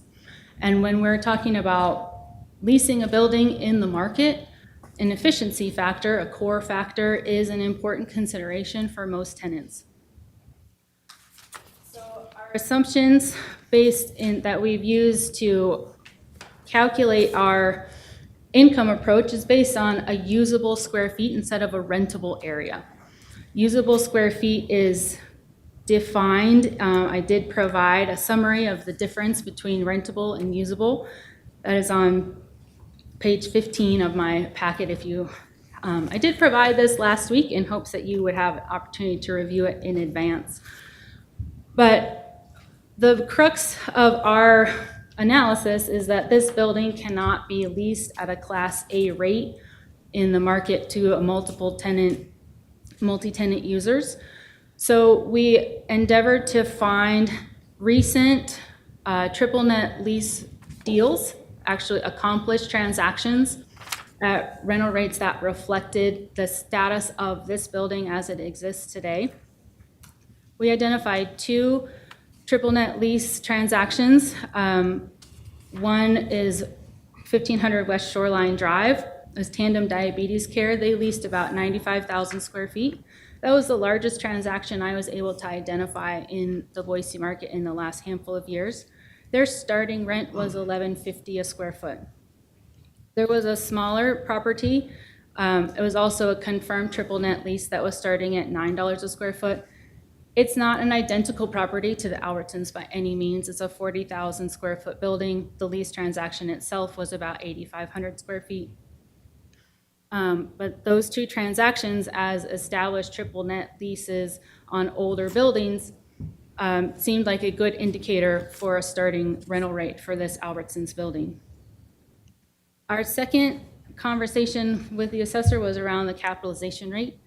The assessor's applying a 6.5 capitalization rate based primarily on a national market survey called IRR. That survey does address the Boise market, but there are other surveys that are also from a national audience that address similar types of office properties such as this. So we are referencing in my presentation on page 3, there's a summary of the capitalization rates from the PricewaterhouseCoopers quarterly report. PricewaterhouseCoopers report specifically surveys their respondents for secondary markets, and they define secondary markets. They're secondary to the major gateway markets and typically offer an 18 to 24-hour live-work lifestyle. And examples of secondary markets are Nashville, Austin, and Tampa. So these are non-coastal markets, smaller populations overall, and we feel like the secondary office market is more appropriate to the Boise metro area. Those capitalization rates from those survey respondents are ranging anywhere from 7 to 9%. That's definitely a wide range, but it's higher than the assessor's 6.5%. I think in addition, those reports allow for some consideration of non-institutional grade investment properties. Corporate office headquarter buildings are not very fungible in the marketplace because you have it configured as a single tenant building. There are not as many tenants in the market today that need a 246,000 square foot building as there may have been 3 years ago. And so using a cap rate that is intended for first grade investment office buildings where you have opportunity to maximize your rents through multi-tenant configurations is a bit misleading for a large single-tenant building. There's quite a bit of risk in a building like this, where in order to convert it to either another tenant of any kind, even if single user, or to a multi-tenant would cost quite a bit of money. And so I believe that there would be some consideration of that risk when thinking about market value. So what we have done, I know I'm on the clock. What we have done is we did an analysis on the square feet to say what is usable to the tenant, right? Excluding the cafeteria, the IT lab, things like that. Typically, a triple net lease will incorporate the full square footage of the building. And if you're a triple net, you say, yep, the whole building is mine. However, you're still going to, as a responsible user, contemplate how many employees you need to put in a space, right? So you still need to understand how much of the space that you are renting is usable. So we went through the analysis that I showed on page 2, with supported by the floor plans, to say 165,000 square feet of this building would be usable for employee space. That is about 30%. It's a 30% core factor. So you're saying 60% of your building, 60 to 65% of your building is usable for employees. I think a typical building, particularly in the Boise market, would be the newer construction out towards Meridian. Most of those buildings are 3 stories, 150,000 square feet. They're not building a 250,000 square foot building. So your efficiency factor on a 150,000 square foot building is more likely to be 10 to 15%. And here we have a building that has an efficiency factor of 30 to 35%. That's a significant difference. And I think a responsible user would say, well, there's a lot of space here. I can't fit employees in. I can't pay you a full market rent. So they would analyze their rent in a different manner. So what we have done is analyzed our square footage to use usable square feet applied to a market rental rate that is similar to what the assessor has used. We used $12. The assessors used $13.20, which is a $12 base rent with a 10% inflation factor. We've used a similar vacancy allowance, which is typically a financial vacancy allowance. Not everybody pays their rent on time. Happens, things happen. And we use similar expenses, but we did include a replacement reserve on an office building of this age and this type, this low-rise suburban office building. A replacement reserve is a very common consideration among investors that buy office buildings. Roofs fail, HVAC begins to fail. There's quite a bit of long-term maintenance that needs to happen. It's responsible to put aside a reserve for replacement. Yes, so my income model is on page 4. I believe and that summarizes all of these assumptions into a pretty little picture. So we have applied our efficient square feet with our rental rate. subtracted the stabilized vacancy, which is a financial vacancy, expenses, and then we've applied the 7.5% cap rate derived from a wider survey of these market surveys that also address secondary markets. Calculating that through that model, we come up with a value of $22,330,000. That is a significant difference from the assessment, which includes, the assessment is a total of $41,941,900. And that is two parcels. There's an accessory parking parcel that was not specifically appealed, but is still included in the overall consideration of the value. So overall, we feel that the configuration and quality of this building is not being reflected in the rental rates selected, and that the risk involved in a building of this size in this market is not being reflected in either the rental rate or the capitalization rate. We've adjusted for those risks by calculating our income model on a different total square footage, using a slightly lower rental rate and a slightly higher capitalization rate. We feel that those consider all the things this building is not, which is it has not been renovated to current market standards. It is not a multi-tenant building. It's not currently a Class A building. And all of these adjustments in our model reflect the risk of this building in a market value transaction. Okay? All right. Before we proceed, could you, who you work for? I'm with Altus Group. That's an accounting firm or Yes, we're a consulting firm. a consulting accounting firm? I mean, what? Oh, so for the most part, my primary business is state and local tax. I work primarily in property tax. Altus as a whole is a larger corporation. We do consulting for all types of state and local tax, personal, real, sales and use, unclaimed property. We also do, we own several softwares, and we have a we're a multinational company, so we do similar activities in the UK and Canada and Australia. Okay. All right. Well, we'll have more questions later, but go ahead. Bill Mon, Ada County Assessor's Office. First, I want to offer my apology for not getting the presentation put up here. I just forgot to download. I'm glad that everybody's got a copy of it. This is, the subject property is the corporate offices of Albertson Super Value. It's located on Park Center on the river. If you look at page 2 of my report, you'll see its location. The subject property is an economic unit with the parcel R690701060 for a total of 20.39 acres. The overall leasable area per county records is 233,766. The appellant's square footage of estimated usable area is 165,000, or 30% of the building. I would like to note that that is essentially saying that about 69,000 square foot of this building has no value according to this approach.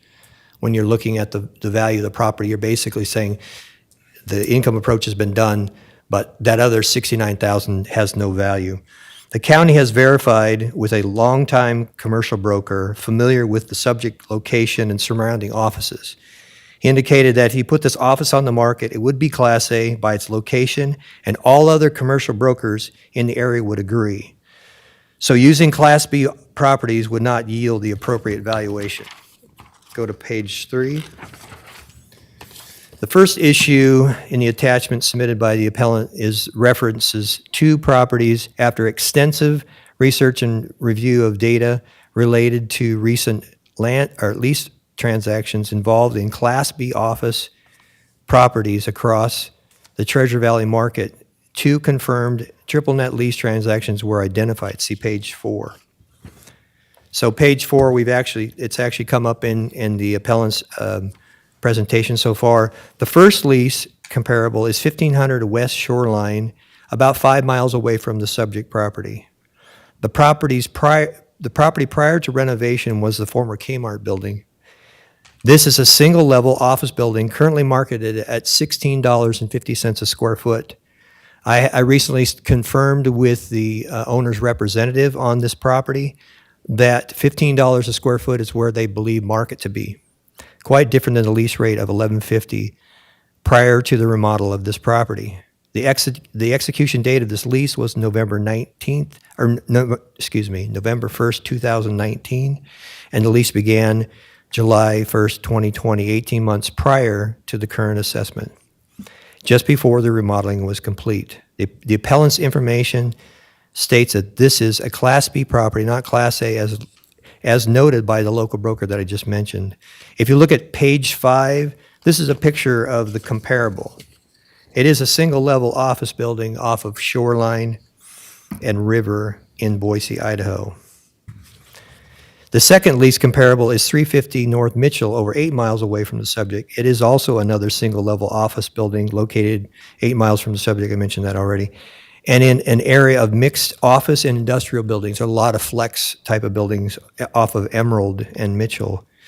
The appellant's information states that this is a Class B property, not Class A. Again, the local broker mentioned that this is Class A all day long. If you look at page 6 of my report, you'll see a picture of that property. This was the current asking lease rate at $12 a square foot for the property at 350 North Mitchell. In review of market lease rates, I have attached the following office building lease rates, including a listing in the location of the subject property. They range from $14.50 to $19 a square foot. If you look at page 7 of my report, this is a comparison of 250 Park Center, two Class A properties. These are a half a mile to a mile away. They're $14.50 to about $19 a square foot. The subject property is assessed at $13.20 a square foot. If you look at page 8 that is my income summary. I would like to note that in the county's expense ratio of 7% on the page 8, about halfway down the page, 5% is attributed to management and 2% is attributed to reserves. So we do take reserves into account. The support for the current vacancy is on page 9. This is a snapshot of TOK's office report at a 5% vacancy through December of 2022. So that is supported.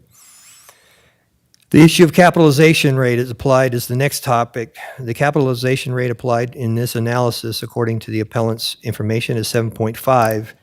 The IRR report on page 10 shows a capitalization rate of 6.5% for suburban office properties.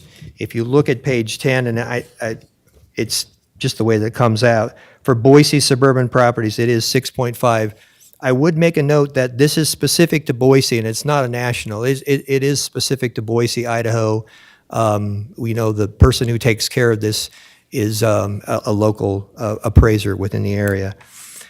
The current assessment is based on 6.5%, as previously mentioned in this report. The last issue is regarding leasable area.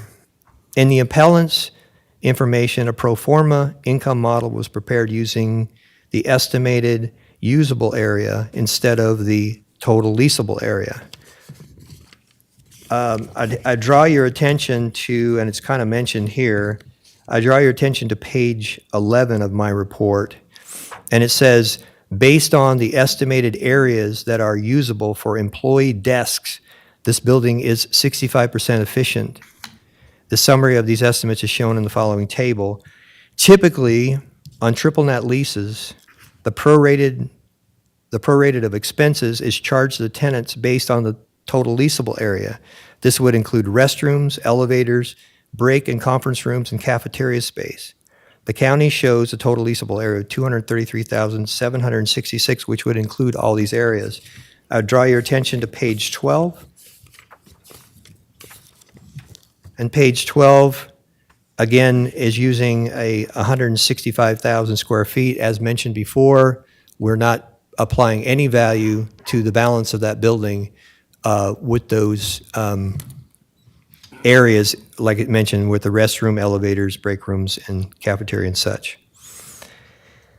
The two Class B transactions, last paragraph of page 3, the two Class B lease transaction provided by the appellant are not comparable to the Class A subject property, as seen not only in the photos, but verified by the local broker very familiar with the subject area.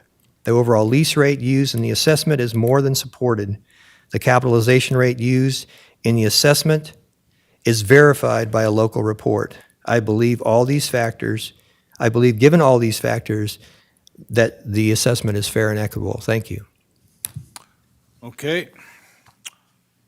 You have to, go ahead. Okay, You get some rebuttal time. great.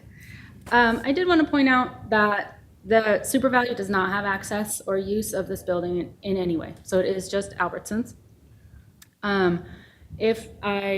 My trusty calculator is correct, 165,000 square feet is 70% of the 233,000 square feet that the assessor has said, not 30%.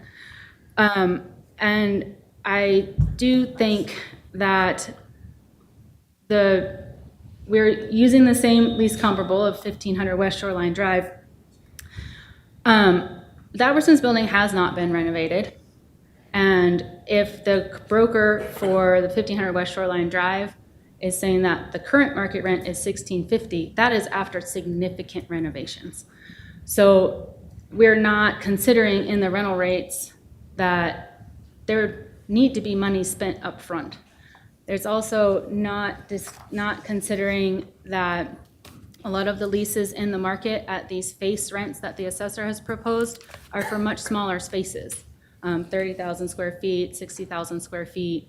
And so those face rents are not being adjusted for negotiations, which typically happen. What we usually see is that a face rent is going to come down by 10%, is kind of a rule of thumb. And that there would typically be some allowance for tenant improvements or at least refreshing a space with the new tenant coming in. Those things are not considered in the face rents proposed by the assessor. And I appreciate his explanation of what is in their expenses. It's hard to tell. Sometimes counties don't always include reserves, so it's nice to hear that. But beyond that, I do think we need to focus on the fact that in order to convert this to a multi-tenant, in order to put a 30,000 square foot tenant in this building, you would have to spend some money to put in either additional restrooms or access codes, access doors. There would be an investment in the building to convert it to a multi-tenant building that could command these rents. And as the building sits today, as it is in continued use, the building would not command the same rent as a smaller space that has been renovated. And I think we need to consider that.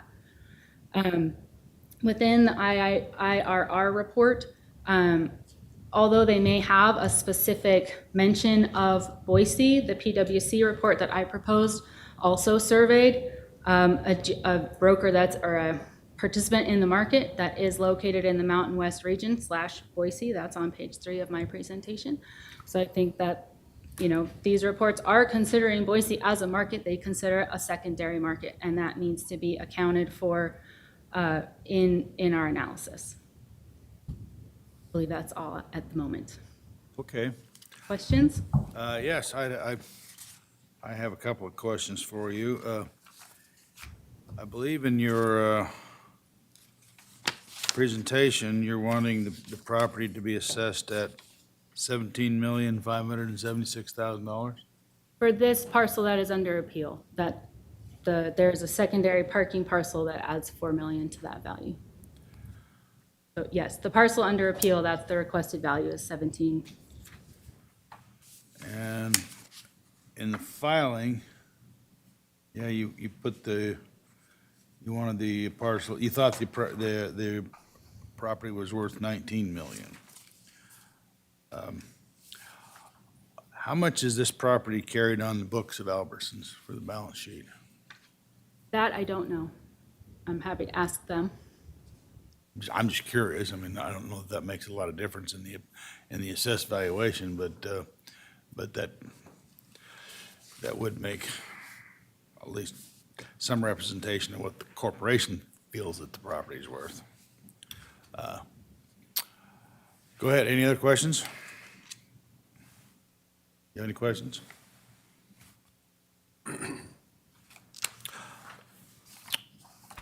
I guess the other question I would ask, because of the substantial reduction that you're asking, the property was assessed valuation of 25 million in 18. Have you appealed these assessment values before? I believe that Albertsons discussed the value last year, but that's the extent of my knowledge. So you've never really appealed the values then? No, Albertsons has not been proactive in appealing their values overall, but they are focused on operational costs, and tax appeals are one area that they are looking to this year. Sure. Okay. All right, any questions from the other members of the board? Go ahead. So as far as the cafeteria and those other areas that you mentioned, are you essentially saying those aren't worth anything? Or they're a detriment to the value overall because they have to be remodeled for a new tenant?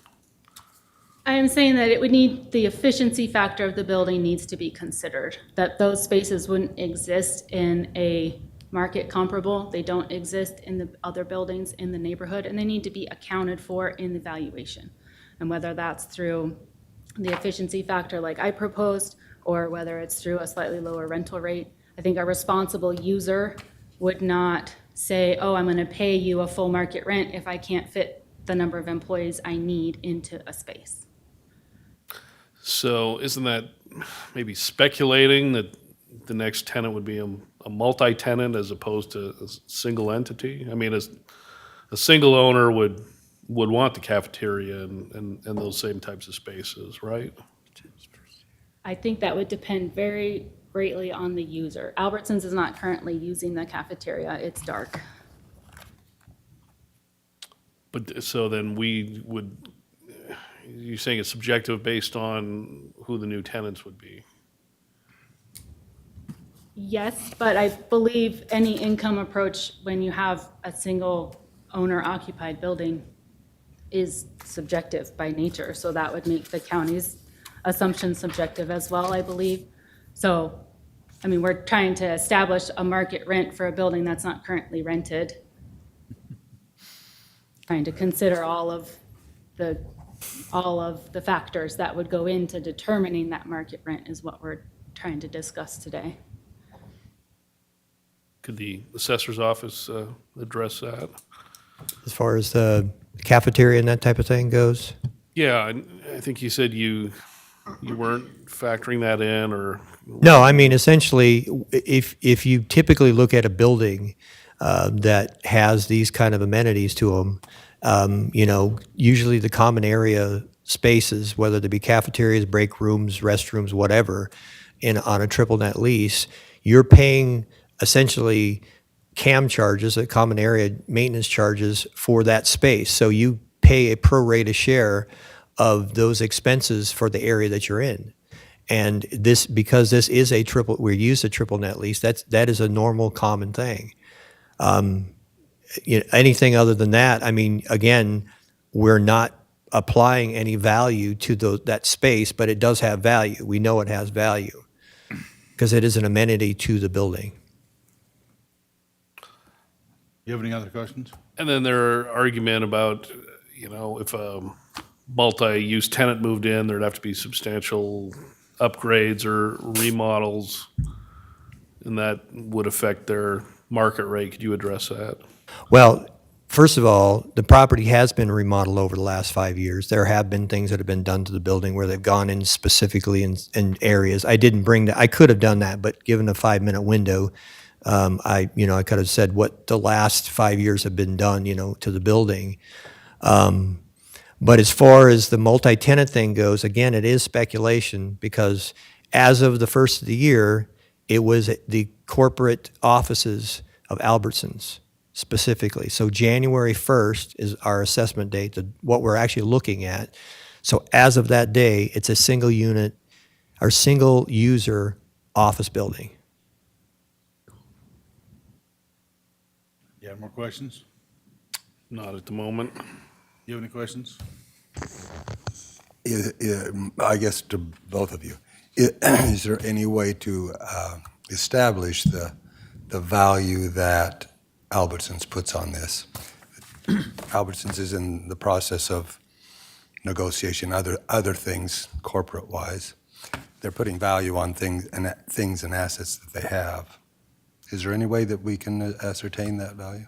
I mean, just to answer in general, what typically people do is they'll have a book value on it, but obviously it has things like depreciation involved as well, like straight line depreciation. So the value really, it just represents an asset that's being, for accounting purposes, every time, every year they're taking a deduction based on that. There may be something through the insurance, I don't know, but we're really trying to get, as the rules that we are guided by, we're really trying to get back to, what's the market rent on this property and what's the market value of this property as of January 1st as the corporate offices. Do you have any, because they're basically challenging the number of usable square feet, Right. the value per square foot, and the income model. They're challenging all of those things. So, and you've presented your case on those as well. Right, yes, I did. Thank you. All right. I would have a question for you. Do you have any appraisal experience? I work in too many states to maintain an appraisal license in any one of them. I was trained, I work with, alongside certified appraisers, and that is the majority of my training was appraisal through the Appraisal Institute. But I work multi-states because I generally specialize on a project-by-project basis. All right, so you don't actually do appraisals for you apply the principles that you believe best suit your clients and apply those principles, correct? I have participated in appraisals before, but I cannot sign an appraisal. Okay. Okay, any other questions from the board? Hearing none, the board has before it for consideration parcel number R69070101110. Is there further discussion from amongst the board or a motion?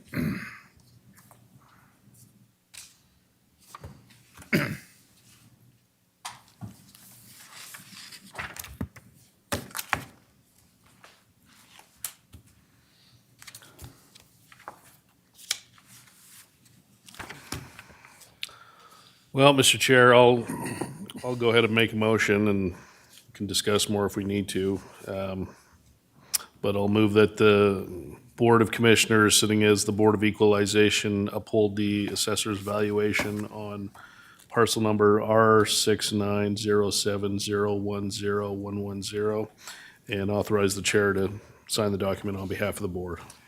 I second the motion, and with the disparity between their estimates of the value and the assessor's value, I don't think there's a wide disparity there in terms of the values presented. I think the assessor's value is more accurate, so I would second the motion.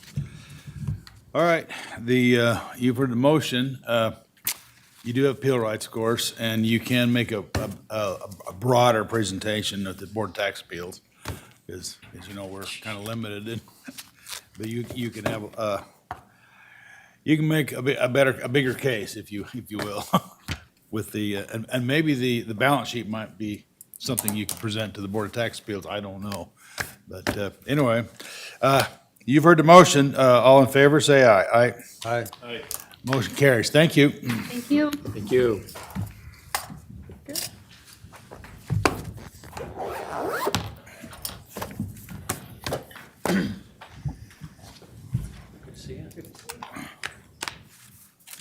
All their stores went down in value last year. It's not in your A lot. Have Have a good day. You too. All right. Run these up. They don't- they just gotta Okay, we next have Rob Perez. Do we have some numbers to look at, or are we gonna go through each one? We do, we've got agreements on everything, so We got agreements on everything. I'll give you the presentations and everything. Okay.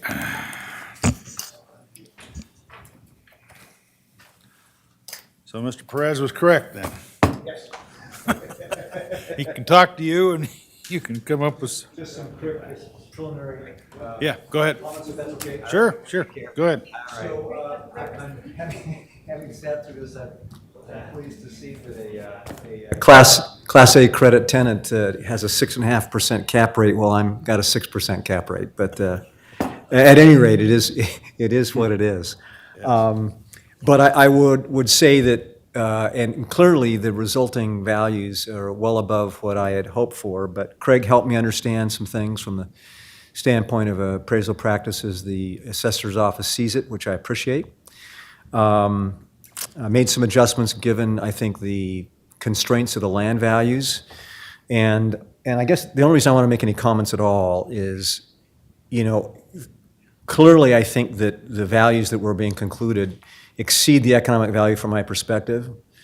But I think it's relatively fair from the standpoint of what others are paying within the complex. And most importantly, I think this process works. It worked for me. I had a chance to talk to Craig when he had some time. He listened, I listened, and certainly it's not what I would have hoped for, but I think it's fair on both parties' parts. So with that, I'll turn it over to Craig. Thank you for your time, and also thank you for giving me the chance to spend some time with Craig before All we right. got to this point. Thank you.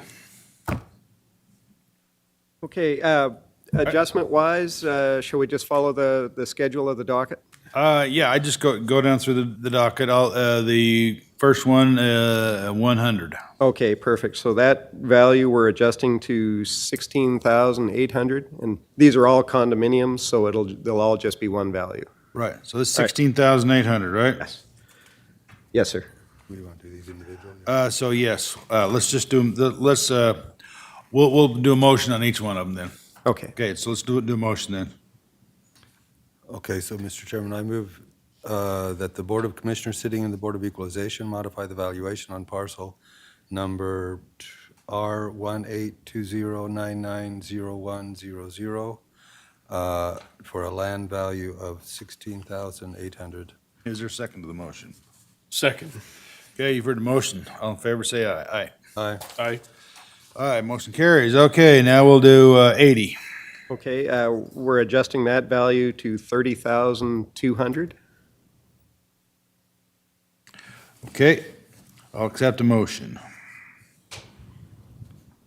Mr. Chairman, I move that the Board of Commissioners sitting on Board of Equalization modify the valuation on parcel number R1820990080 on the land toward a total value of 30,200.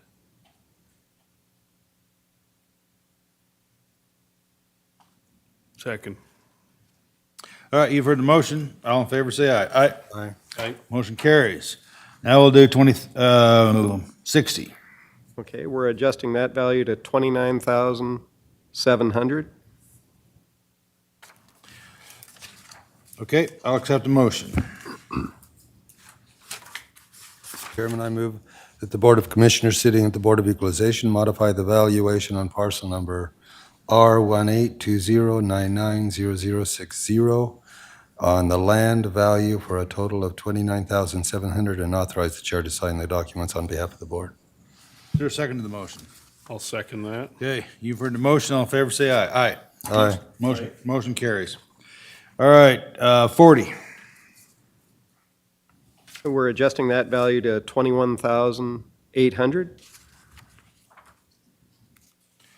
Okay, I'll accept the motion. Mr. Chairman, I move that the Board of Commissioners sitting in the Board of Equalization modify the parcel number R1820990040 on the land for a total valuation of 21,800 and authorize the chair to sign the documents on behalf of the board. Second. Okay, you've heard the motion. All in favor, say aye. Aye. Aye. Aye. Motion carries.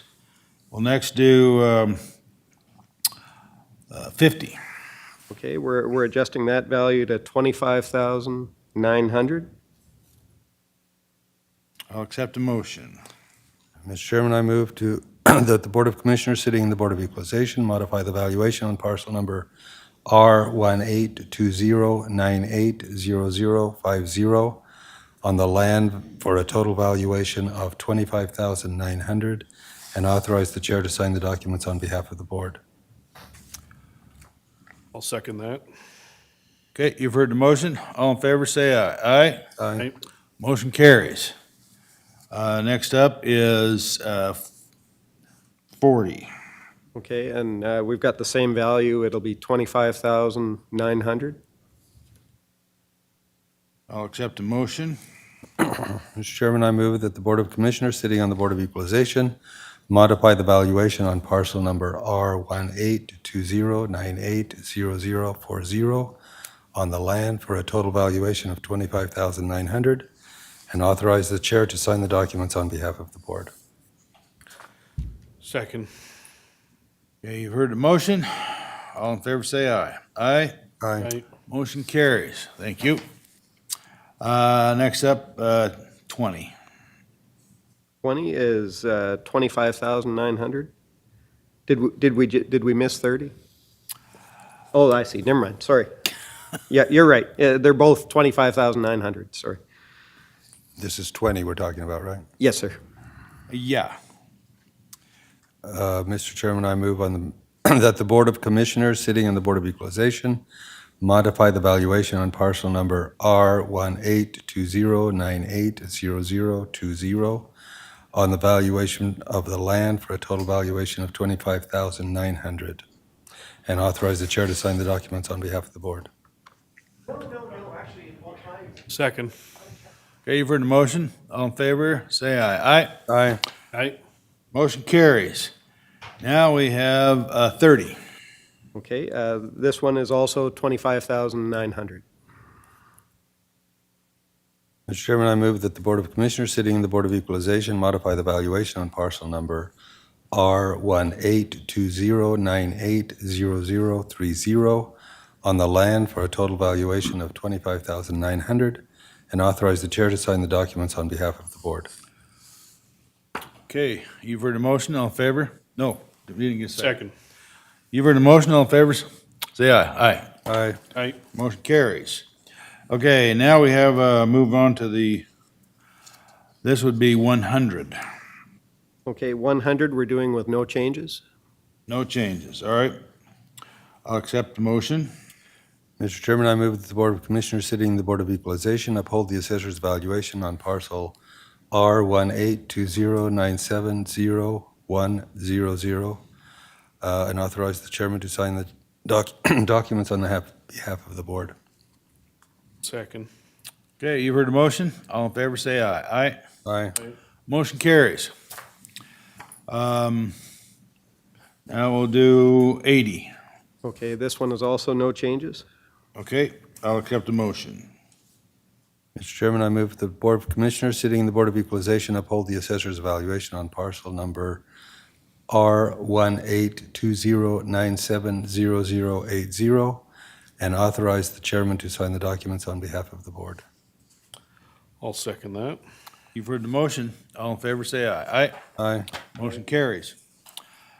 90. Okay, this one we're adjusting to 453,700.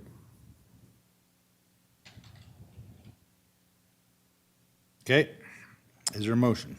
Mr. Chairman, I move that the Board of Commissioners sitting in the Board of Equalization modify the valuation on parcel number R1820970090 on the land for a total valuation of $453,700 and authorize the chair to sign the documents on behalf of the board. I'll second that. Okay, you've heard the motion. All in favor, say aye. Aye. Aye. Aye. Motion carries. All right, now we have 70. So 70 will be no changes. Okay, I'll accept the motion. Mr. Chairman, I move that the Board of Commissioners sitting in the Board of Equalization uphold the assessor's evaluation on parcel number R1820970070, and authorize the chair to sign the documents on behalf of the board. Second. Okay, you've heard the motion. All in favor, say aye. Aye? Aye. Okay. Motion carries. All right. Now we will have 20. All right, this one we're adjusting to 322,400.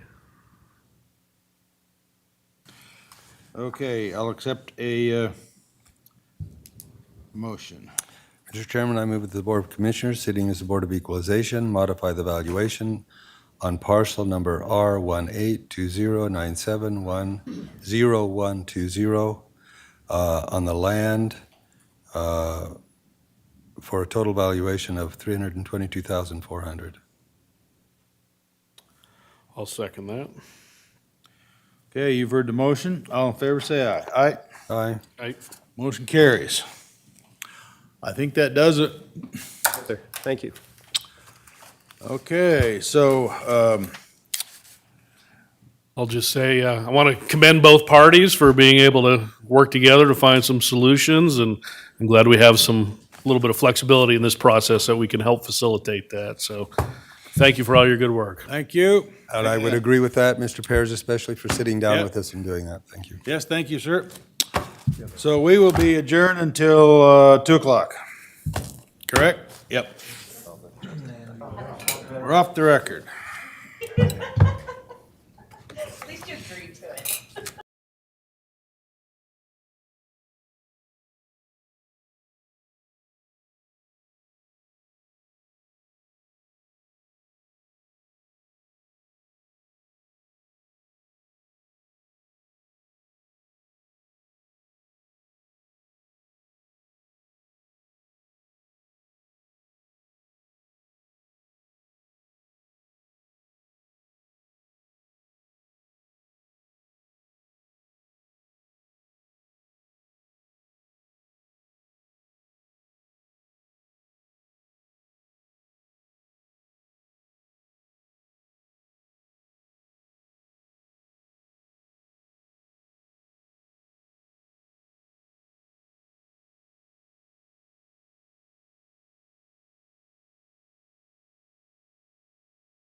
Well, good afternoon. Good afternoon. Good afternoon, Mr. Commissioners. Yeah, thank you. We're back in session. The Board of Commissioners, sitting as the Board of Equalization, is in session to conduct our assessment appeal hearings. We're at the afternoon session, and we have designated the entire afternoon to Terry Pickens. Excellent. Yes. So anyway, we'll go ahead and The purpose of this hearing is for the Board of Equalization, BOE, to provide taxpayers with an opportunity to appeal the assessed value placed on their property for taxing purposes. For each hearing, the appellant will be given 3 minutes to make their presentation, after which the appraiser will give a factual presentation on how the assessed value was established. Each appellant will then have a chance to provide a final 2-minute rebuttal. The board will then make a decision. Anyone wishing to give testimony will have to be sworn in. All motions made during these hearings will be made by the Board of Commissioners convened as the Board of Equalization. Pursuant to Idaho Code Section 63501A, only the property owner taxpayer or their legal counsel may appear before the Board of Equalization. You may, however, call witnesses to testify on your behalf within your allotted time frame. We are aware that some appellants may not be able to appear at their scheduled hearing due to our statutory time frame to hear appeals. However, the board does review and consider all documents and information provided when making our decisions. As set forth in Idaho Code 63502, the burden of proof falls to the taxpayer seeking relief to establish that the determination of the assessor is erroneous, including any determination of the assessed value. Otherwise, this board shall uphold the assessed value. It is important to note that if there is a reduction in your taxable value, it does not reduce resources to the governing entities, but in fact shifts the tax burden to other taxpayers in the district. Any adjustment made on your assessment will be in place for the current tax year only. Please understand, after the current tax year, the adjustment will be removed and your property value could change drastically if market conditions warrant it. If you are not satisfied with the BOE's decision, you will have an opportunity to appeal the decision to the Board of Tax Appeals or the District Court. okay, thank you. Before we get started, anyone that needs to present testimony will need to be sworn in. Is your person on the line, your advisor, are they going to present testimony? Yes. Okay, they'll need to be sworn in then. Tell them stand up. All right, Mr. Smith, if you could stand and raise your right hand. Okay, Do you swear the testimony you're about to give is the truth? I do. Thank you. Okay, I did speak to Ms. Pickens before, and she said she's willing to have her 3 o'clock immediately after, if that's what we want to do. She's got 3 in a row, 1 at 2 and then 2 at 3. So if we decide to do that, she's ready to go. okay. Well, good. I think that's what we'll do. Of course, depends on how long we take with this one. We may be here all afternoon with this one. Okay. So I guess your advisor is going to make a presentation, or are you, or? Yes, David Smith is going to be presenting on the 10th and Main project. Okay. All right, David. Go ahead. Thank you so much. 10th and Main, the 10th and Main building, also known as the Count Building, it's a downtown retail and office property with ground floor retail and upper floor office use. Downtown office rents are generally full-service leases. That's where the tenant pays a determined rent and the landlord pays all of the operating expenses. Downtown retail leases are triple net leases, and which is different from office because there's a set base rent and the tenant also pays their pro rata share of most of the operating expenses. There's some exclusions, but that's generally the way the two distinct property uses in this building work. I worked with Tom Lovelace with the assessor's office, who did the retail component this year for the assessor. Tom applied, and we worked out numerous retail properties. Tom, the model for Tom this year was a 5% vacancy loss, a 7% landlord expense, and capitalized the income by 6.25% cap rate. And that's what I did. In the package that I sent you, it's under the requested valuation page. You'll see that I put the retail component separately from the office component. So we took the actual rents, which are market rent, and which were $229,820. I deducted and capitalized exactly how the retail done in Ada County this year, and came to a value of the retail portion of this property of $3.248 million. And so then we did the same with the office space. We took the actual income in the financials, which were provided. Offices are full service, and it's also 100% occupied. There are a few minor pass-throughs involved, of pass-through expenses, which would add to the actual rental rate. So I use the actual to account for that. And that works out to a rent per square foot of about $23.90 a foot on a full-service basis. So we considered that to be a market rate. We looked at 9th Street Plaza. They're asking $21 to $24.50. 9th and Idaho is asking $23 to $25. Empire, $21. Hoff Building, $15 to $17. Chase Plaza was $21.50. U.S. Bank Building was $22 to $26. Wells Fargo was $23 to $26. One Capital Center was $24. So we figured that $23.90 was definitely a good indicator of market rent. We used a vacancy loss for office space in the downtown area of Boise at 10%. We deducted their actual expenses, which worked out to about 37% of the effective gross, and we used a 6.25 cap, which is the same as the assessor. Although we had a couple of different studies, we saw the 6.25% in the Central Business District, and then Lee and Associates had a blended overall of 8.4%, but we opted to go with the 6.25, same assessor. And if you add those two components up, from the retail component and the office component, you get a total value indication for the property of $12,389,830, and we asked the board to adopt that value for this property. Okay. Go ahead.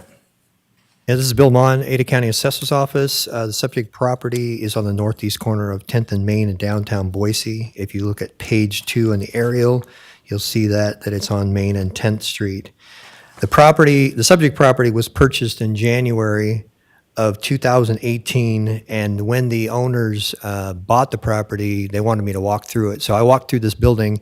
It was an old, dilapidated building. They actually deconstructed the building down to the framing and spent a considerable amount of money to renovate the property, and essentially built a brand new retail space on the first floor, with the remaining floors going to the count offices, including adding an elevator and a rooftop terrace. If you look at page 3 in my presentation, you basically see what they had. I mean, it was essentially just a shell when they gutted everything. You can see the sign also there with it noting that count is going to be there. If you look at page 4 is my income approach. I did note that the actual income, if you add the income and it is the net operating income, so that's considering vacancy, and the net operating income is $899,279. If you add the $227,809 and the $671,470, I would note that in the presentation that's just been given, the NOI listed for the retail is $203,046, and the NOI for the office space is $571. So you've got about $100,000 difference from the actual NOI, and about another $24,000 from that. If you look at pages 5, well, I gave you 5, and that's pages 5 and 6. That shows where the actual NOI is. Page 7 is a snapshot from TOK, essentially through December of '22, the 5% vacancy, which that you would note that on page 4 of my income approach. Page 7 is, oh, wait a second, page 7 vacancy, oh, sorry. Page 8 is my capitalization support for Boise. In that first column, I know it's really tiny even with my readers. I can barely make it out. It's 6.25 cap rate. I basically said, if you take the actual income, because I'm looking at the actual net operating income on this property, of the 899, 279, with a range of 6.25 to even 6.5, you have a value range of 13,835,100 to 14,388,500. I believe given the fact that this property was completely renovated, it's completely occupied, I believe that the assessment is fair and reasonable. Thank you. Okay. All right, did you want to rebut, sir? I have a couple of items. Ms. Pickens, would you be able to provide the board with the rebuttal 1 and 2 vacancy reports? Yeah, can you give me the title so I make sure I give the right ones?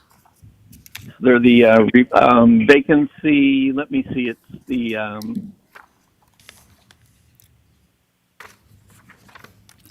it would be Ada vacancy 1 rebuttal and Ada vacancy 2 rebuttal.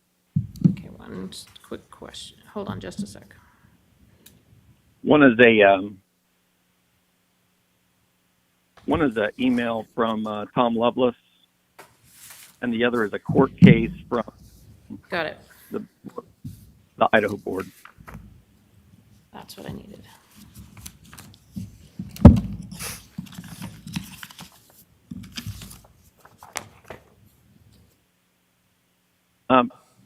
Commissioners, the county is applying a 5% vacancy for the CBD downtown office space based on their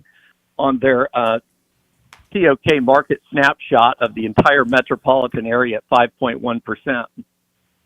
And what we would propose is that TOK also puts out a That's all right.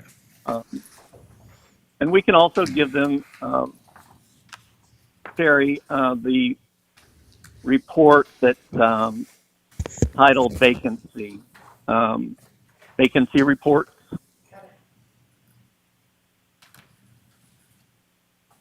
I just want to make sure the commissioners have that before I chat, if that's okay. Got it.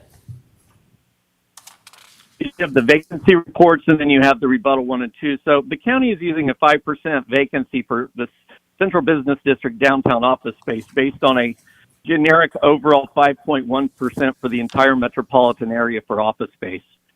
TOK also, if you'll look at the vacancy report, they also put out an office total vacancy by quality. And you'll note the downtown vacancy in that January 2023 report is 8.69%. For a Class A multi-tenant vacancy, it's 14.28% for downtown. Cushman & Wakefield also notes the vacancy for downtown at 13.4%. And then CBRE also has a downtown Boise office vacancy at 8.2%. And those four vacancy reports actually average over 11% for downtown office space in downtown Boise. And that's where this property is at. It's in downtown Boise. So for that reason, we would certainly ask that the board consider a 10% vacancy for the office portion of this property, which basically best reflects the vacancy in this property. So the assessor is also comparing the actual NOI of this property to their model. But what they failed to consider is that this is a 100% occupied property. So I would offer to you, we have that issue this year in the retail areas as well.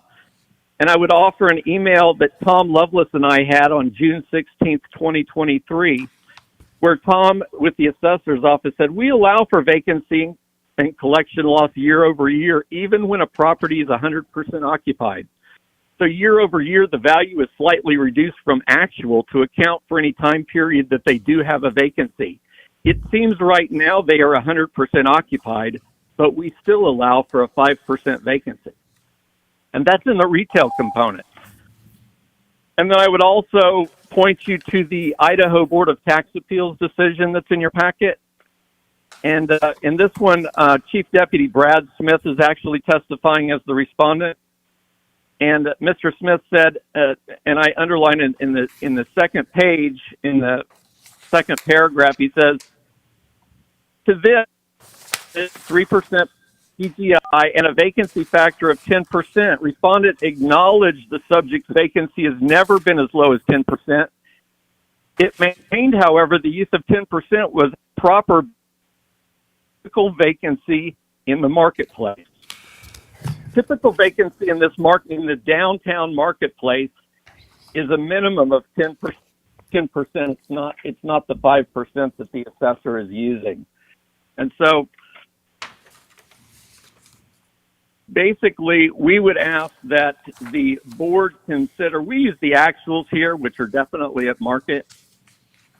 And we would ask that the board allow a 10% vacancy to the vacancy and collection associated with the office space.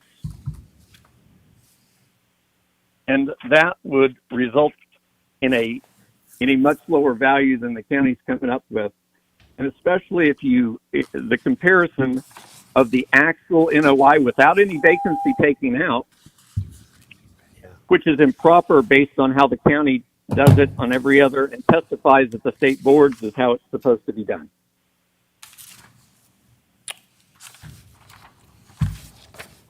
Okay. Mr. Smith. Yes. Yeah, you live in Kansas City? I do. Okay. Have you been to the property? I have. Do you have appraisal certifications? I do. In Kansas or in Idaho? Neither. I'm not testifying as an appraiser today, sir. I'm an advocate for the owner. But I do have an appraisal license. Well, I understand you're not testifying as an appraiser. You're an advocate for the owner. But what we're trying to determine is valuations, and we use appraisals to do that. That's what our assessor has done or what the assessor has done is he has appraised the property. And it seems as though I'm trying to having a hard time understanding why we should accept a 10% vacancy factor when you have no vacancy whatsoever. Maybe you can explain that to me. Absolutely, because because in Idaho, it's proper to apply a vacancy and collection loss to all properties. Even Tom Lovelace with the Ada County Assessor said so in his email to me. Brad Smith also testified to the fact that they apply market vacancy and collection losses to all properties because no property is 100% occupied all the time. And the market recognizes that too. And so as a result, you have to apply a proper vacancy and collection loss to that particular property type in a particular location that fits the market parameters. Because otherwise you would end up for properties that had zero occupancy, they would be treated differently than properties that had 100% occupancy, and the whole equitable assessment would be thrown totally out the window. Mr. Chairman, if I could comment, since my name's been brought up a few times. Yeah, sure, go ahead. So David Smith is Brad Smith. I just want to testify in regards to the BTA. That is really loud. In regards to the BTA decision, that was 2018, in regards to the 10%. But what I would like to confirm is, in regards to when we do market values, we are using a market vacancy rate, market expenses. So it's all dialed in with the market. So what David Smith is saying is correct in the fact that even though there's been no vacancy, we'll say in the last couple of years, we still use a market vacancy. the real issue here is whether it's 5% or 10%. But we do allow for a vacancy rate when we do our income approach on commercial properties. And that's an MIA-approved methodology for evaluating properties? Correct. Yeah, it's a recognized appraisal procedure. That's why I said MIA. Okay. Okay. So his information is showing a higher vacancy rate, somewhere like 10 to 14, and the evidence he's provided, where do we come up with the number 5%? And I let Bill address the 5% vacancy rate. Well, again, we are looking at the market. We are looking at the information that we can get. I would also make a note about this property and is first the NOI versus the actual NOI versus the NOI that we have. There's an 8% difference already in that. If you think about, like somehow we're supposed to apply another 10% or something to the income that's already on the property.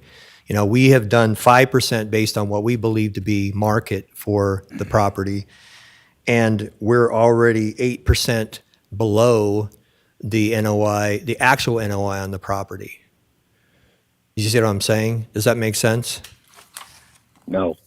And may I respond? I think to clarify, the 5% is Boise in general. We're talking just downtown. And so the exhibit that we provided in rebuttal does show that the downtown corridor, where this building is located, is somewhere between 10 and 14%. And I would add to that, if I can, that we treat all these properties the same way. I mean, we're using the same 5% vacancy for these type of situations. So, Are you saying you use 5% across the entire county? no, well, I mean, depending on, the type of property, but in this particular group and type, we use that 5% vacancy as far as the property goes. So I'm saying, and I believe just because of the report that we have, the 5% overall vacancy is a recognized vacancy for the property. And so we've taken that into consideration in the evaluation of the property. I'm trying to understand, so how come the numbers they provided about the downtown vacancy rate don't apply to, or you don't want to apply those to their property? Well, so the thing is, I mean, you're just changing parts of the equation, right? So, we're looking at the property and saying, here's their actual NOI on the property. We've already taken into consideration that they're wanting to take essentially the NOI lower than it actually is based on these reports. And I'm just simply saying, the difference between the two is already taken that into consideration, that we've recognized there's that additional, I mean, there's a difference between the two. That's what I guess what I'm trying to say. So you would say if they use the actual NOI, even given a 10% vacancy rate, you'd come up with the same number. Is that what you're saying? Well, I mean, I'd have to go through that number, but again, when I was looking at this property, I was basically, and we've had quite a conversation, David and I have, about this property back and forth. I was basically saying, I'm just comparing what your NOI is compared to the subject, to what we actually have on the roll. And if I applied 10%, then I would be taking that actually another $90,000. So it'd actually be, $810,000 taken off of that. But in that total NOI is the portion that's the retail that's at 5%.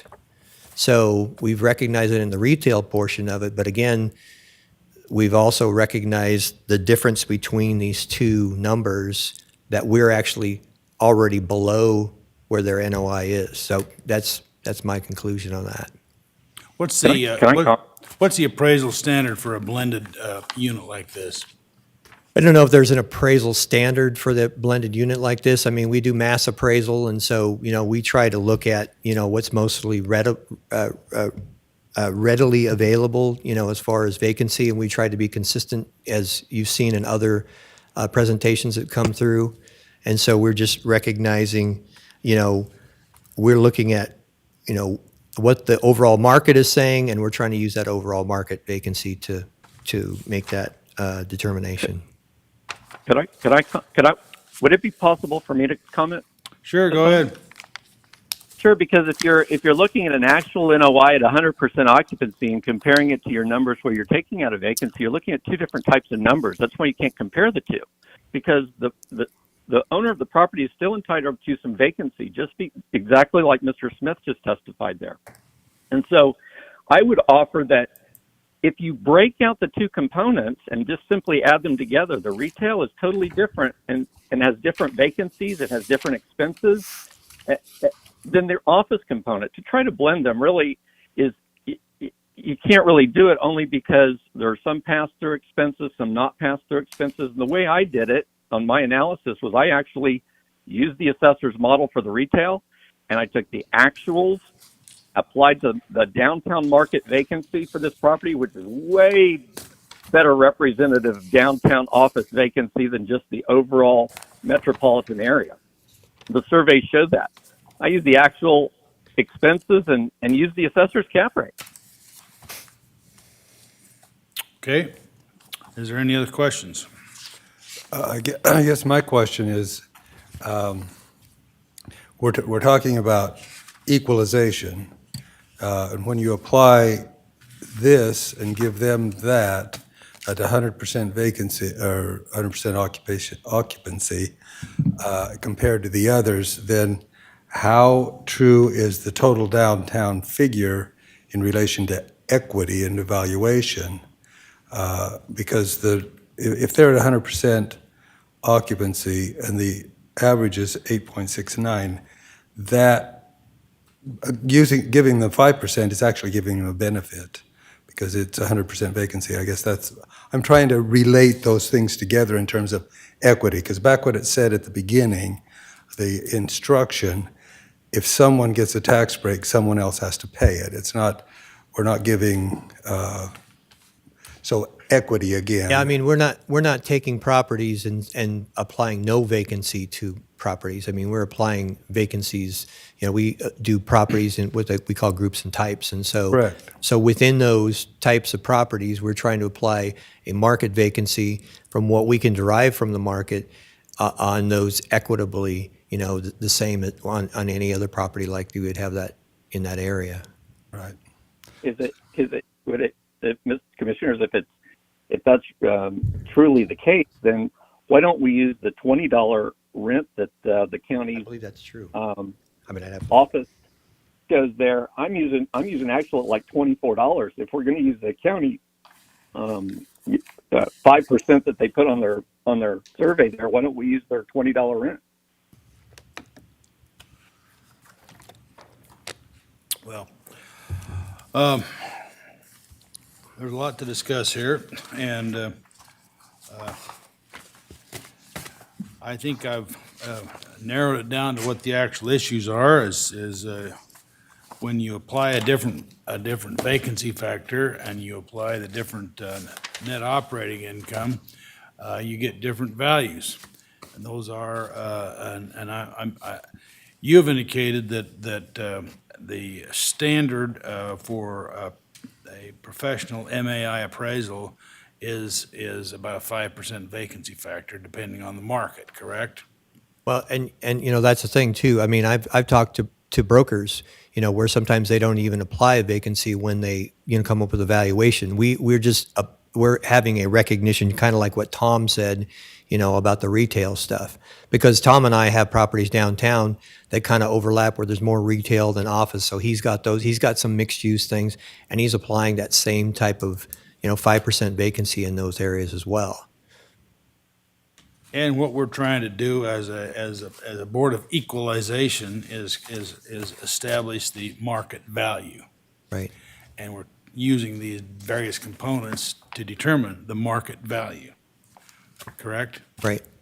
And is there any other questions the board has for the applicant or for the assessor's office? I guess just to the assessor's office, if you could talk about this Board of Tax Appeals decision again, and whether or not it's relevant, or what the decision was, or whether Well- it's relevant to this case. I think Brad Smith testified about that specifically, but I mean, this is from 2018 too. We're talking 5 years ago. You know, so that's kind of the situation. I mean, this is a, But you know, did it lay down any principles that, you know? that are you relevant have, to like, every time you value a property, you use a 10% vacancy, that type of situation? Yeah. No, because what we try to do as much as we can is we try to mirror the market, you know, and again, you know, that's kind of where we're at. I mean, we're doing mass appraisal where we look at a lot of properties, and in that, we're just trying to apply that, you know, across the board as we do assessments. So in 2018, was the market vacancy rate 10%? Is that? You know, that would be something I'd have to go back and look at, for sure. I was going to say that if I could, just to comment, because you had talked about the 10% and applying assessors, if it was based on the survey model that they had provided, the sheet from TOK that blended all offices the same. What I did was I took the office space and I put it at $20 based on the assessor's evidence, and I took out 5% and I took out the actual expenses, and I capped it at 6.25 that we're both using, and I actually get $12,257,168 for the total of the office. So it would just crazy blow everything. 41, is that right? 41,000. Hello? Are we having a problem there? Somehow got cut off. Kind of faded off in the background. I'm sorry. Yeah, I'm sorry. I am here. I'm sorry. I just did my math wrong. I was like I said, if you use the $20 a foot rather than the actual, and you use 5% vacancy in the office, and you deduct the actual expenses, and use the assessor's cap rate of 6.25, you actually get a value for the office area of $7,183,264 rather than my $9,141,094. So it actually lower the value another $2 million if you use the assessor's rent numbers.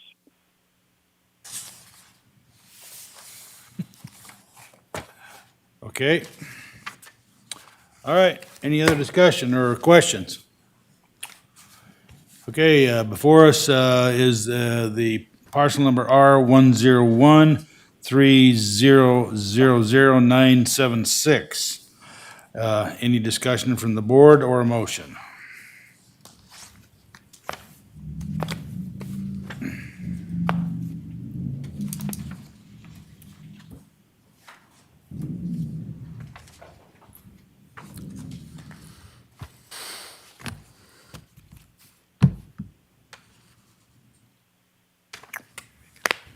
Want to go?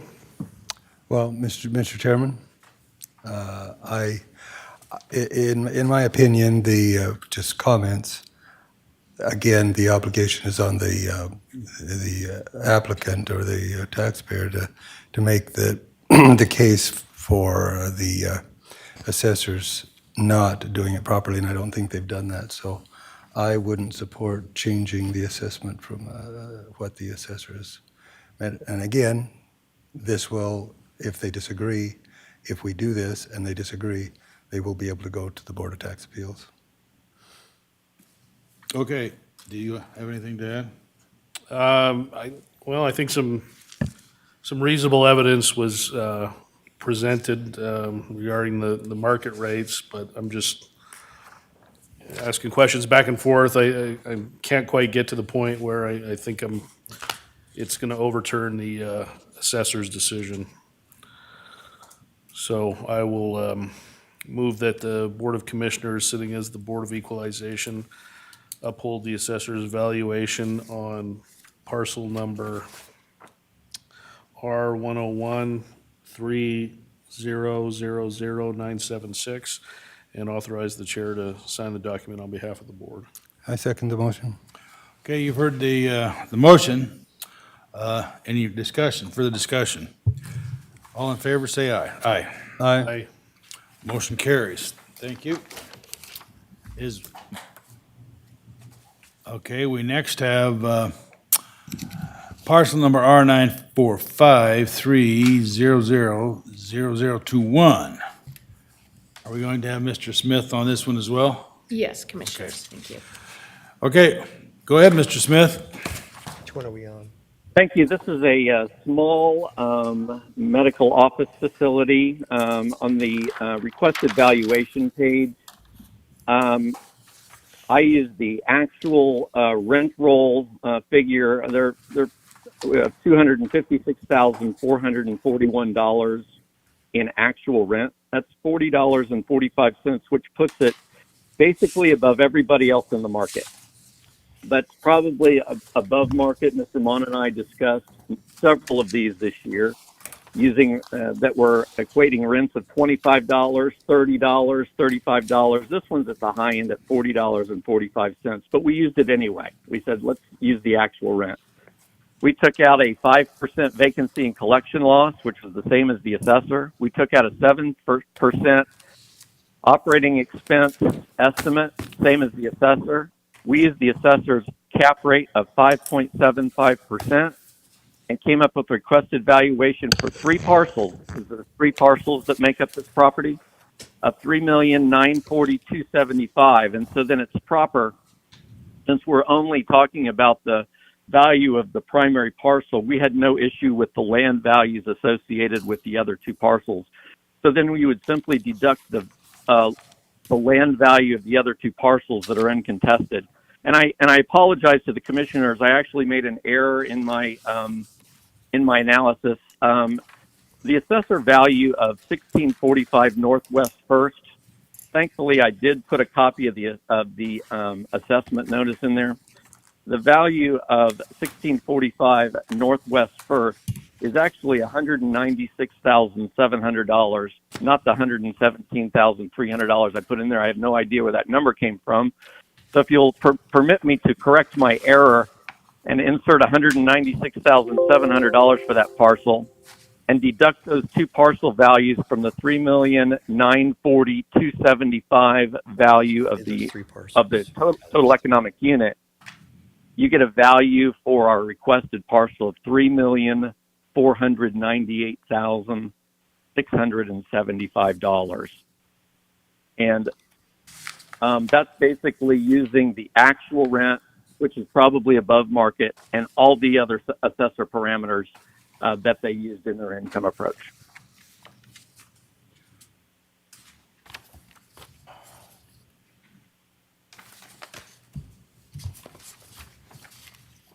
So you adjusted the document that we have in front of us from 3.578 million to 3 what? $3,498,675. Because the value of the, and it's attached in your documents there, you can see the assessment notice applicable to 1645 Northwest First is actually $196,700. Okay. Like I said, I have no idea where that 117 came from, but. All right. Okay, go ahead. Yes, this is Bill Mon with Ada County Assessor's Office. This subject property is located in Meridian, on the southwest corner of Meridian Road and Cherry Lane. If you look, and this gives some good explanation, if you look at the page 2 of the aerial, there's a parking lot that's just west of the building and one that's just south of the building. Those three units together constitute what we call an economic unit. The subject property is the primary health medical center. The current assessment is based on 249,717 as its NOI with a 5.75% cap rate. We recognize that the actual NOI on this property is $242,780.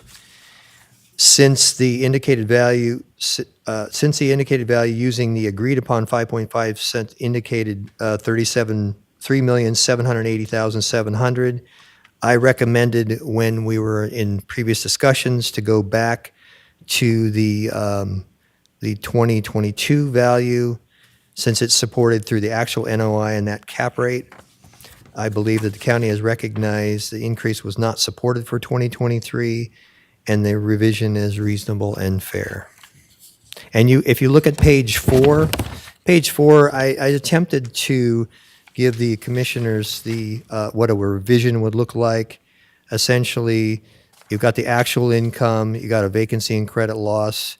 I used 2% for the like reserves on the property, 242, 271. It gives you a value of 4,196,070. If you look at the actual income of 242,780, that yields again that number at 3,785,500. Again, looking back at what we had in the 2022 year, it's very similar to that. So again, I recommend the reduction go back to the 2022 year for this property. Okay. Mr. Smith, you have a rebuttal to reducing the assessed valuation? I do, thank you. My question would be is that on the revised income approach, you know, we had a long discussion on the previous appeal about using market parameters and market indicators so that everybody's treated the same. But on page 4 of the assessor's office, on page 4 of the evidence, the vacancy went from 5% to 4%, and the operating expenses suddenly went from 7% to 2%. And I don't understand that. I mean, we're going to use market parameters for equalization purposes, like we just discussed in the prior appeal. And the assessor's revised numbers start out with my number, potential gross income. He used 256,453. I used 256,441 based on the actual rent roll. So that's where we start the same. My question would be, why don't we, rather than you're like adjusting your market parameters for equalization to try to tie to a actual NOI number, but that actual NOI again represents 100% occupancy. But Ada County and the market doesn't apply 100% occupancy to parcels, because if they did, then the parcels that were 100% occupied would get 100%. Properties that 0% occupied would get zero value, and there's no equity at all. So I would say that plug in the right number. We start with the right number, but keep the vacancy the same. Vacancy is vacancy for that particular type of property in that particular location. Operating expenses are the same, 7%, the same one the assessor used. We're using the same cap rate, so that's not the issue. And if you do the math, it comes up to my number, 3,498,675.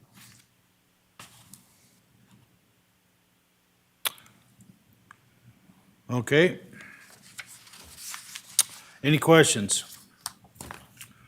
So where's the disconnect here? I mean, it's Yeah. like you're starting off on the And same I playing think, field and then diverging a little bit. well, the only reason why I, went through these numbers like this is I was just basically trying to see, with a property like this, this is a property where essentially all these expenses are being passed through. Now, the other issue would be that, and this is just more of a comment than anything else. I've looked at other medical properties that are like this, that are on the market, that are, the cap rate is not 5.75, it's more like 5.5. So the issue is, okay, so if you want to use the actual income and use those parameters, then you're probably going to have to use a lower cap rate as well. I mean, that's just kind of how these things typically work. I was just basically trying to, when I went through these numbers, I was basically just trying to look at this and say, okay, what are the actual expenses that they're applying? Because 2% is a normal figure that we use for reserve for replacements. And he brings up a point that, 5 and 7, that's kind of what you see. But then again, if you had someone looking at this NOI for, selling this property, they would probably use a lower cap rate than we currently have on it. So I was just basically trying, in the second and the fourth page, basically just kind of reflecting what the current NOI is on the property. Okay. Would you say that the appellant has a reasonable position, but it's just your difference of Well, no, opinion? I'm saying that I've seen other properties that, you know, if this property was listed for sale, that probably the 5.75 might be a little conservative. And I've seen them, you know, lower than that. I know there's another medical office in Meridian right now that's for sale, and it's around a 5% cap rate. So, you know, it just depends how you look at the numbers. I mean, we're obviously have these numbers in front of us, but again, it is the kind of the nature of how this particular lease is broken out, and that is their reported NOI. So, yes. Go ahead. Well, my question was similar to what Commissioner Davidson said. Compare healthcare facilities, you just made a kind of a cursory, but how is that across the board in terms of the county, the comparison to other healthcare facilities?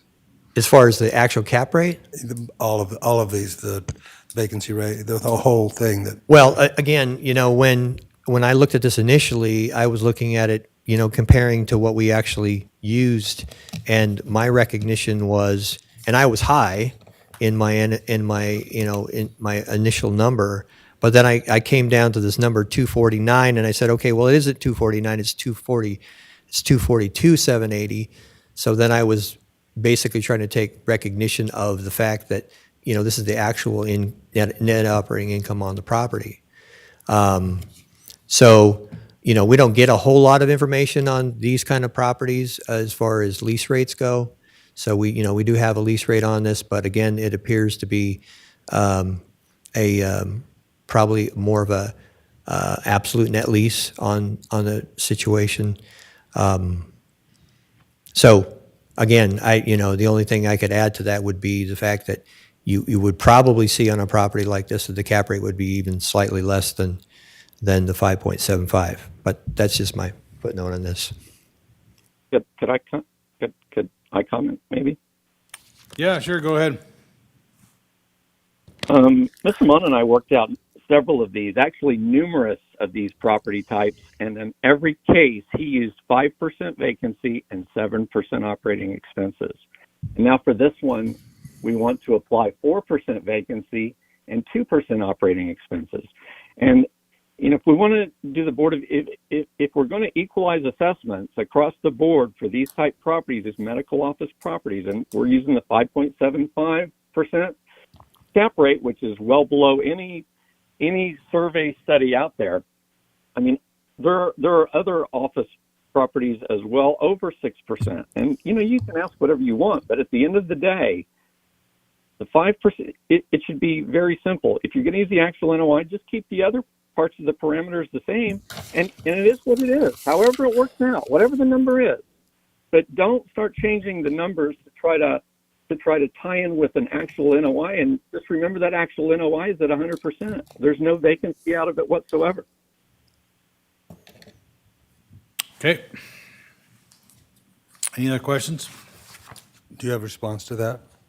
Well, the only thing I would add to this is that my reasoning for even doing, kind of looking at this was that trying to give the board even a breakdown as far as how, you would apportion this out, because we've obviously got two parcels that are just land, and then we got this one building.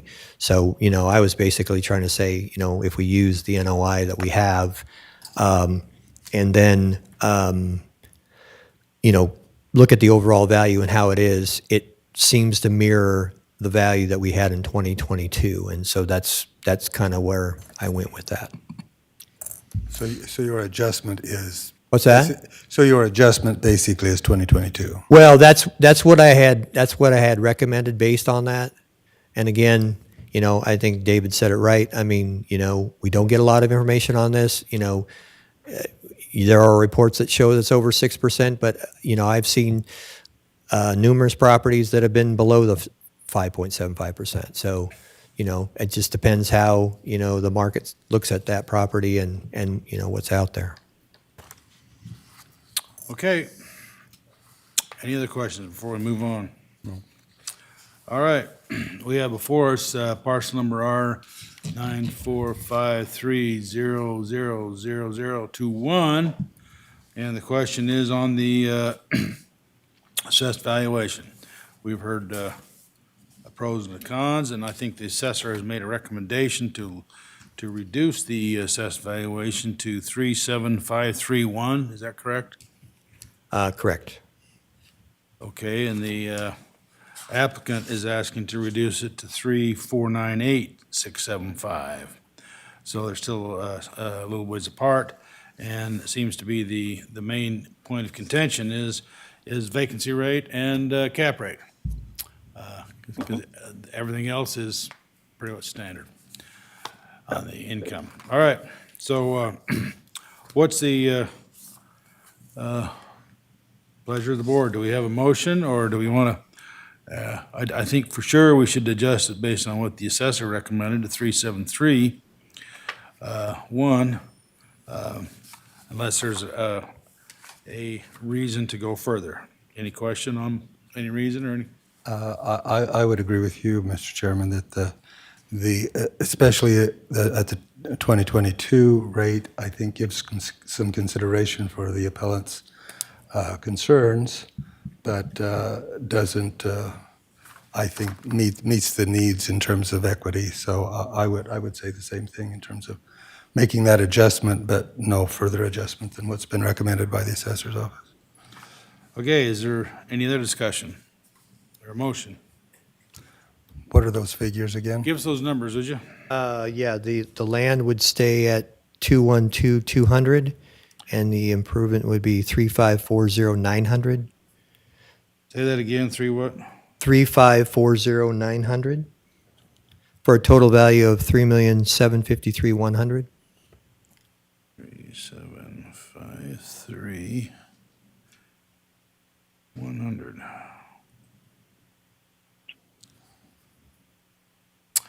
Okay, is there a motion?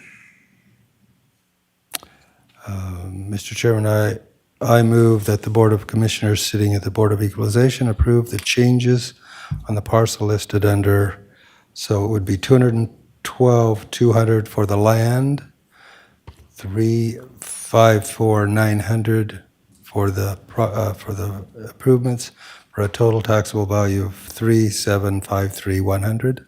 Those are the correct figures.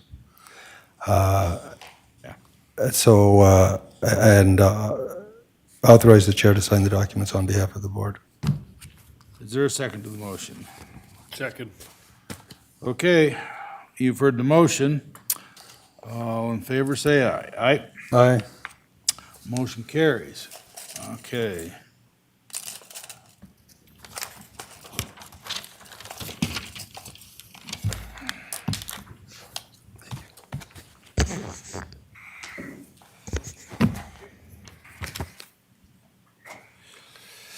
Okay, we next have before the board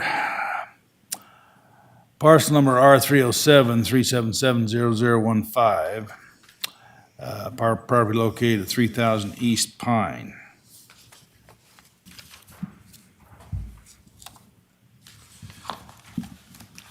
Is Mr. Smith still our star witness? Yes, Your Honor. Thank you. Okay. Yes, Commissioners. Oh. I know. Going Tells right me to your court. honor, okay. Okay, Mr. Smith, go ahead. Thank you. This is the Blue Cross Idaho corporate office space. Is over 200,000 square feet of basically grade B office space. It's designed and used. Its actual and functional use is as a single tenant corporate office building. Have a cafeteria in there, a gymnasium, typical things that a large corporate office user would use. Large open offices, all interconnected corridors, one central access point for security. It's just what it is. It's a single tenant corporate user and extraordinarily large. Fortunately, this is one of those rare times in the Boise market. I've been looking at this property for years, and right now there's two properties on the market. Actually, one's under contract. One is the city building at 2200 South Cobalt Point Way in Meridian. That's on the market. They had an asking range, actually, based on the broker's conversations with the broker, from $21 million to $25 million ask. They were asking that, which equates to $118.79 a foot to $141.41 a foot. And that's another. The city building is a large single-tenant corporate user. And which contains 176,788 square feet. Additionally, the 5800 Meeker Avenue property in Boise, which is the headquarters for DirecTV, is actually also on the market for sale. They are asking $20 million or $132.13 a square foot. So this property is actually the subject property. BC Idaho is being assessed at $174 a foot. We would suggest, and we also know that the Citibank building is under contract. I do not know the amount that it's under contract for, but if you're asking between 21 to 25 million, I can't imagine that anybody would walk in and say, I know that you're asking 21 to 25 million. How about if I pay you more than that? So, as an absolute top end, it's probably under contract for no more than the 25 million. I don't know that for a fact. There's a lot of nobody saying anything about things, which is typical until things close, but we can probably deduce that somewhere in that range. We did and again, this is comparing a large corporate user to another large corporate user. There's really no rents out there that have 256,000 square feet of corporate office space rented in a large two-story complex like the BC Idaho property. We did provide an income approach, but it's not really based on what the property used at. It's because we knew that the assessor was applying an income approach and they were using smaller multi-tenant rents. And if you're going to apply multi-tenant rents to this property, you need to adjust it and turn it into a multi-tenant building. And we know that the cost to convert to a multi-tenant building are probably going to be close to about $14 million, about $50 a foot, because you're going to have to cut it up. You're going to have to provide, because it's so spread out, you're going to have to provide new atriums and access points, and you're going to have to close off areas, and you're going to have to shut down the cafeterias and things of that nature to convert it into actual rentable space. So we put that in there basically as kind of a subset look to what we knew that the assessor's methodology was going to be. But at the end of the day, it comes down to really what the other large corporate users are asking for space out there. We know that the city building is asking 21 to 25 million on a market sale, and the assessment on that is 41,484,000. We also know that the Meeker building is asking 21 million, but the assessment on it is 27,157,700.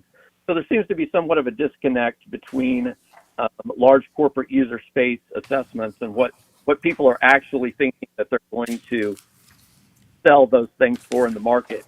These are properly listed, one with TOK and one with Newmark, which are large brokerage firms there locally. Okay. So at the end of the day, I should ask is that maybe I should say that we would request that the board adapt the value of $135 a foot, or approximately $32,170,000 to this building. Okay. Go ahead. Okay. Bill Mon, Ada County Assessor's Office, Commercial Appraiser. Subject property is located on the northwest corner of East Pine and Eagle Road in Meridian. If you look at page 2 in my report, you will see the aerial map. Page 3 is basically a snapshot from our system of all the reported remodeling that's taken place in this building in the last 5 years. of a total of 11,322,000. Again, looking, yeah, and that would just be reported costs out. That wouldn't be like with fees and stuff like, but that's kind of a secondary comment. Page 4 in the report is basically looking at the viewpoint for 2023 Boise, which is through December of 22, looking at suburban A and suburban B offices. There's a range of 6.5 to 6.75.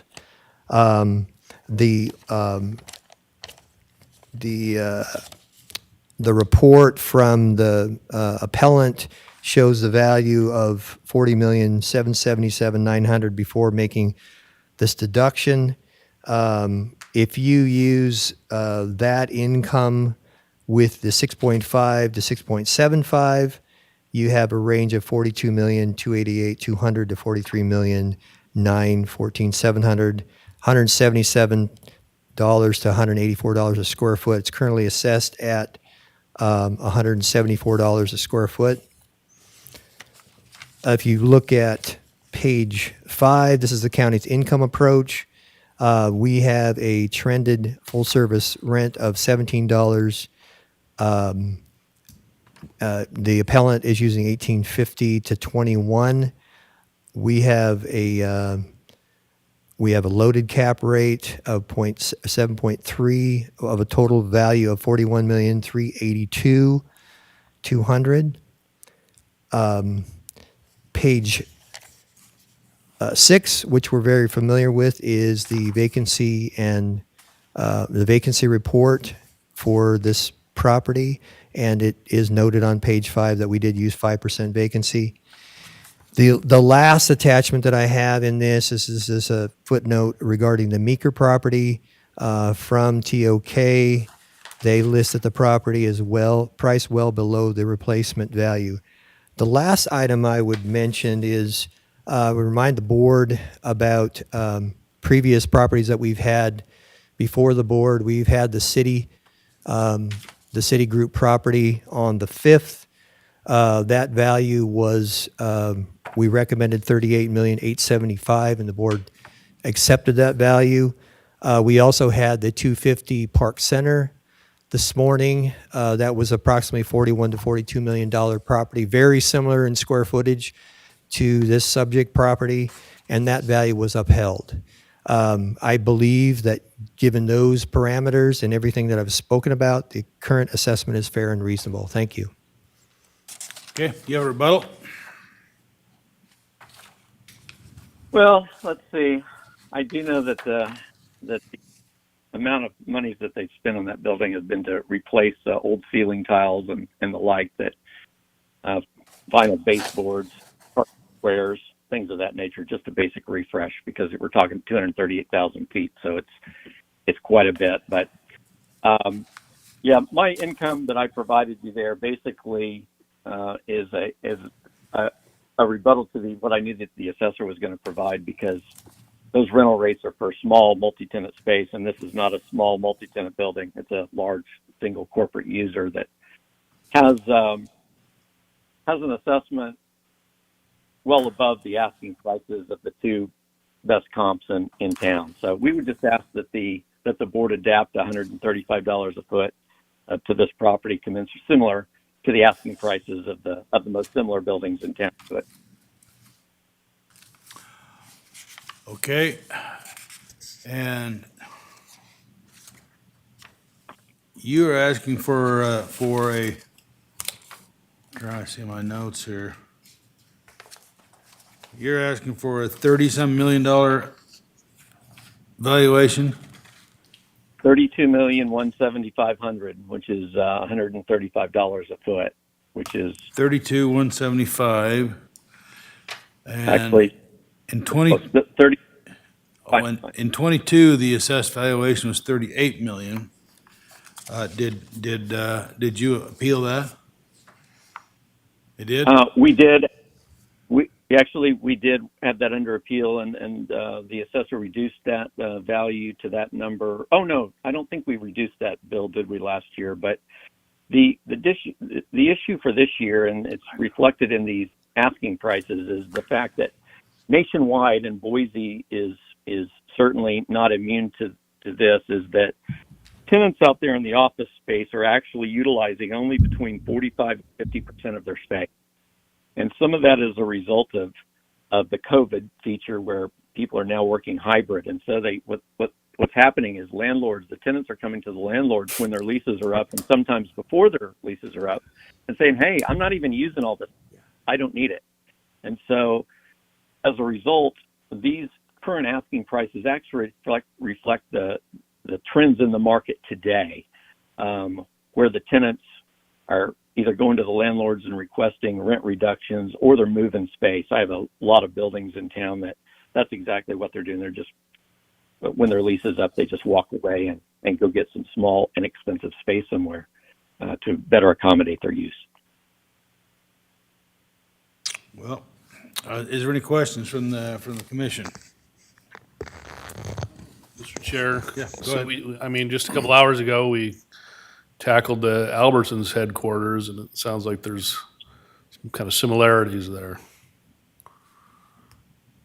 Can you Yeah, address that? well, and I would also make a note that the Blue Cross building is 100% occupied. The property that we made the city building, the city group building, that valuation of the $21 to $25 million is based on approximately 82%, 83% vacant. This is not a vacant building, so we're talking about a different situation altogether. And again, we've had those other properties. It has, like the Park Center property that we had this morning, it's got the cafeteria, it's got the bigger space. It is a corporate office property, very similar square footage to this, to the subject. And, that value was sustained on that property as well, both of them being 100% occupied and not 82 to 83% vacant. I thought the Park Center property had a dark cafeteria. A dark cafeteria? Yeah. Well, essentially in their presentation, they were saying that the usable area was the only area that you would value. And in that discussion, we talked about the fact that because we were using triple net leases on that property, that you would have an allocation through you have pro rata share, and that would give you the use of all that. So that would all be part of your overall lease rate on those properties. Yeah. Yeah. Did I comment on that? Is the corporate entity a Blue Cross Blue Shield that is a mutual company, do they own these buildings? They do. They do? They do. Yeah. They're not a tenant. They're not renting it. So they own these buildings. Do you know what kind of balance sheet they're carrying on the building in their books?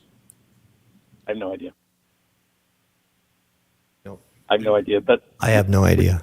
Okay, all right. I'm just curious because at least this property is not at least this corporation. And it's not even a corporation; it's a mutual company. So, but I don't think they're for sale, like the other one that we talked about. But okay, is there any other questions?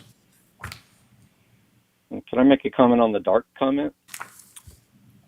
Yeah, sure, if you'd like. Sure. Whenever this is the actual and functional use of this property is a single tenant corporate user. It's a single tenant building.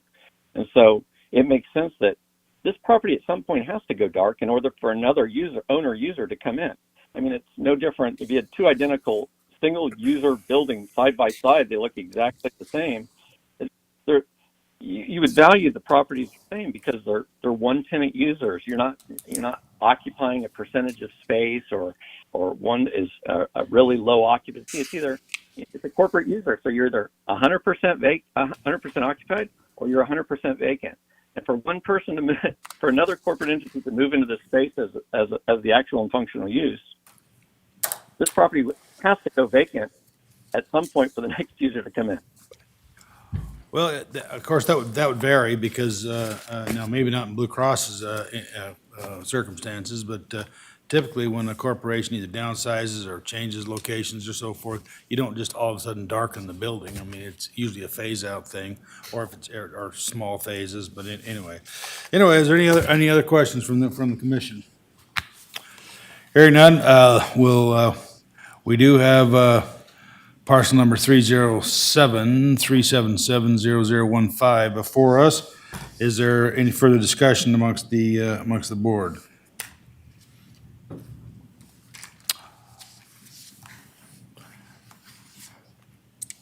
I would accept a motion.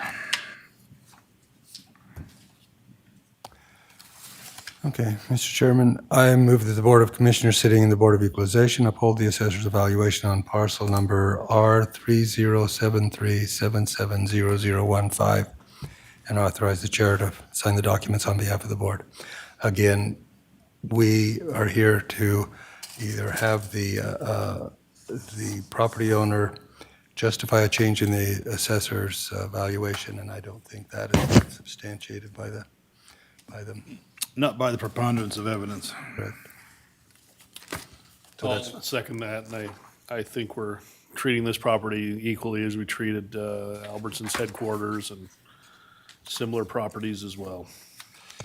Well, that's what we are, the Board of Equalization. All right, you've heard the motion. All in favor, say aye. Aye. aye. Hey, Motion carries. Thank you. Thank you, Commissioners. Okay, we have, our next appointment is at 4 o'clock. Could we take care of some of the peripheral business now, before then, and get that out of the way? We have the withdrawn changes, we have the withdrawn no changes, the changes, no hearing, and no changes, no hearing.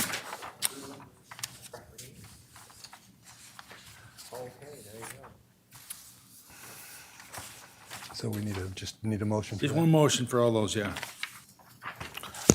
all right, Mr. Chair, I will move that the Board of Commissioners, sitting as the Board of Equalization, approve the changes on the parcels listed under changes, no hearing, uphold the valuations on the parcels listed under no changes, no hearing, approve the changes on the parcels listed under withdrawn changes, uphold the valuation on the parcels listed under withdrawn no changes, and authorize the chair to sign the documents on behalf of the board. I second the motion. Did we get them all, Matt? All right, you've heard the motion. All in favor, say aye. Aye. Aye? Aye. Okay, that'll speed up our next meeting, because then we just have to take the one at 4 o'clock. All right. We'll be in recess till 4 o'clock.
Okay, and we are on the record.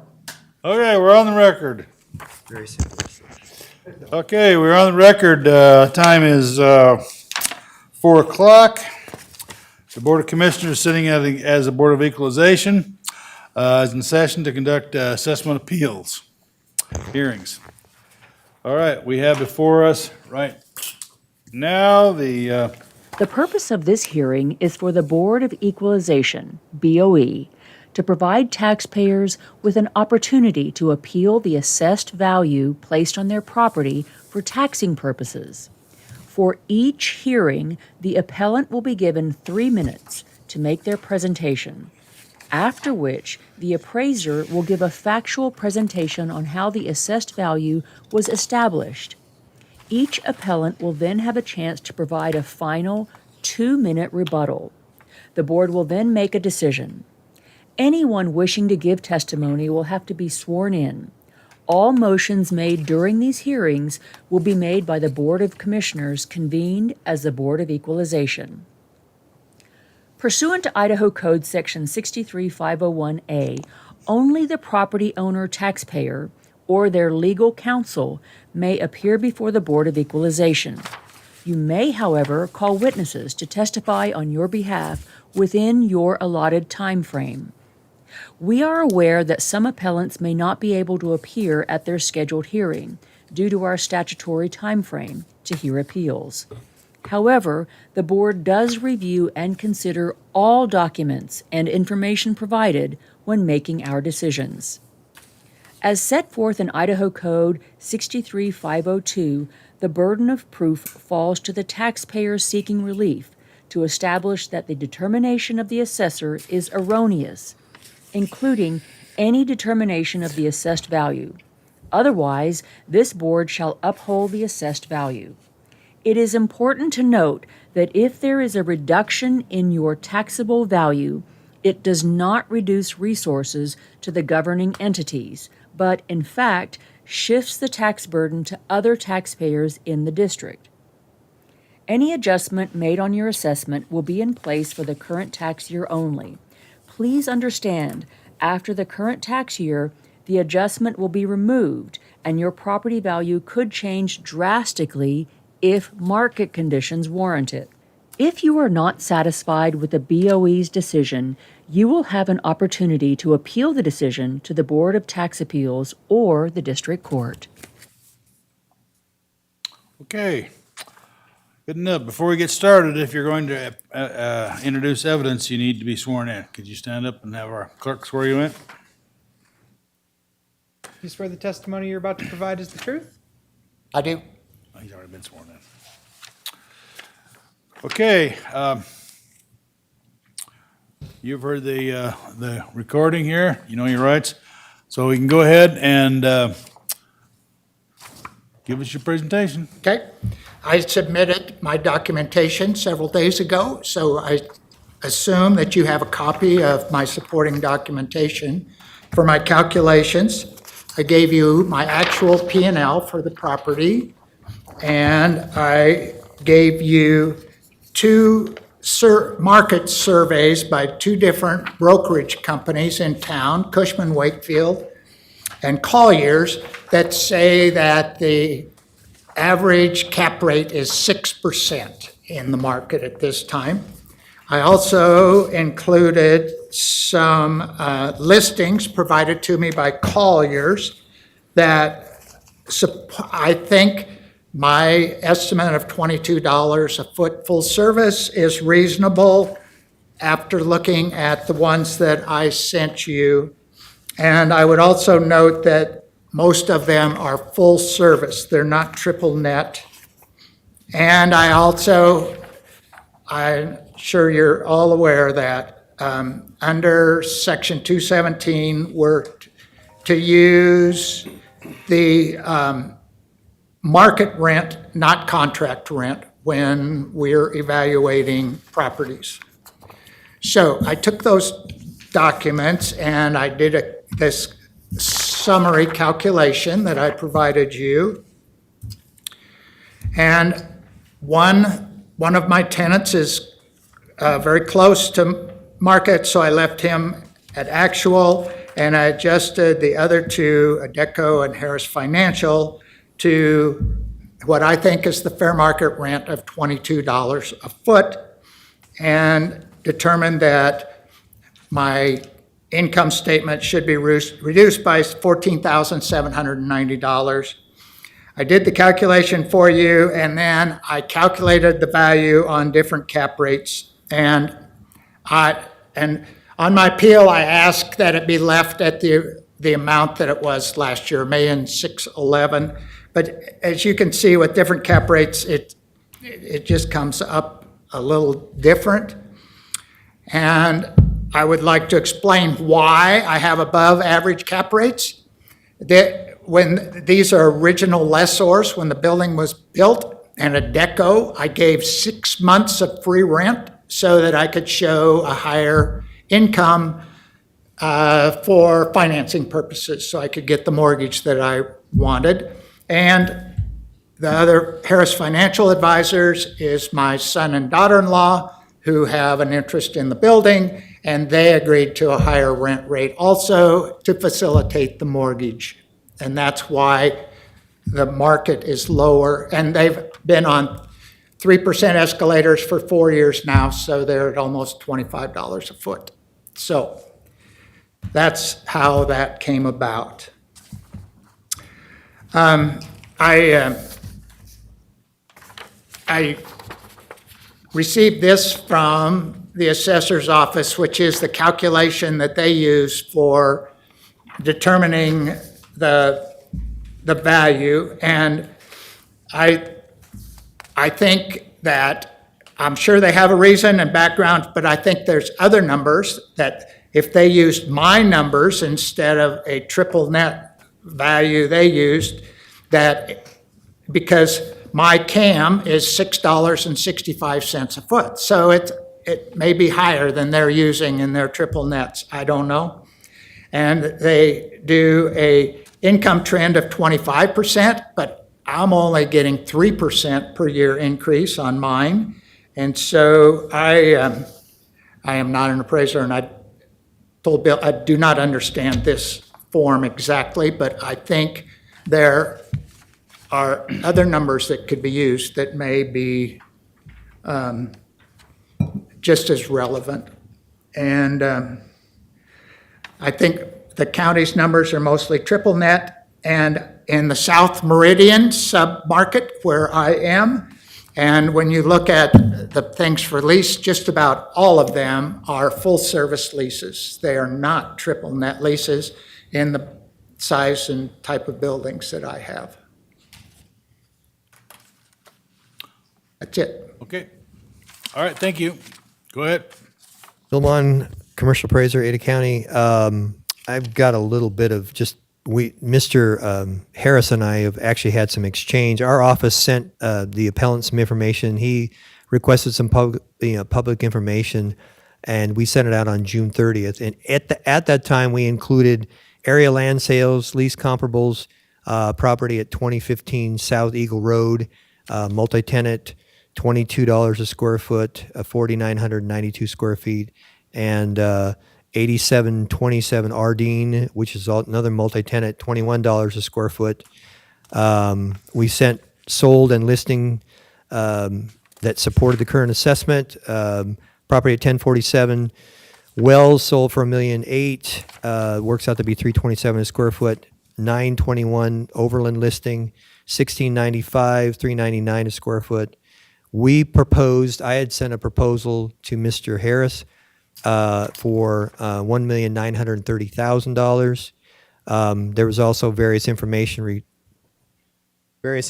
supporting the cap rate, the 5.5% cap rate from those sales, as well as equity, because within our tables, when we do our assessments, these are all table driven. So all the properties that are newer, because I did notice that in the lease rates that were provided by the appellant, they all are older properties. This is a property that was built in 2018.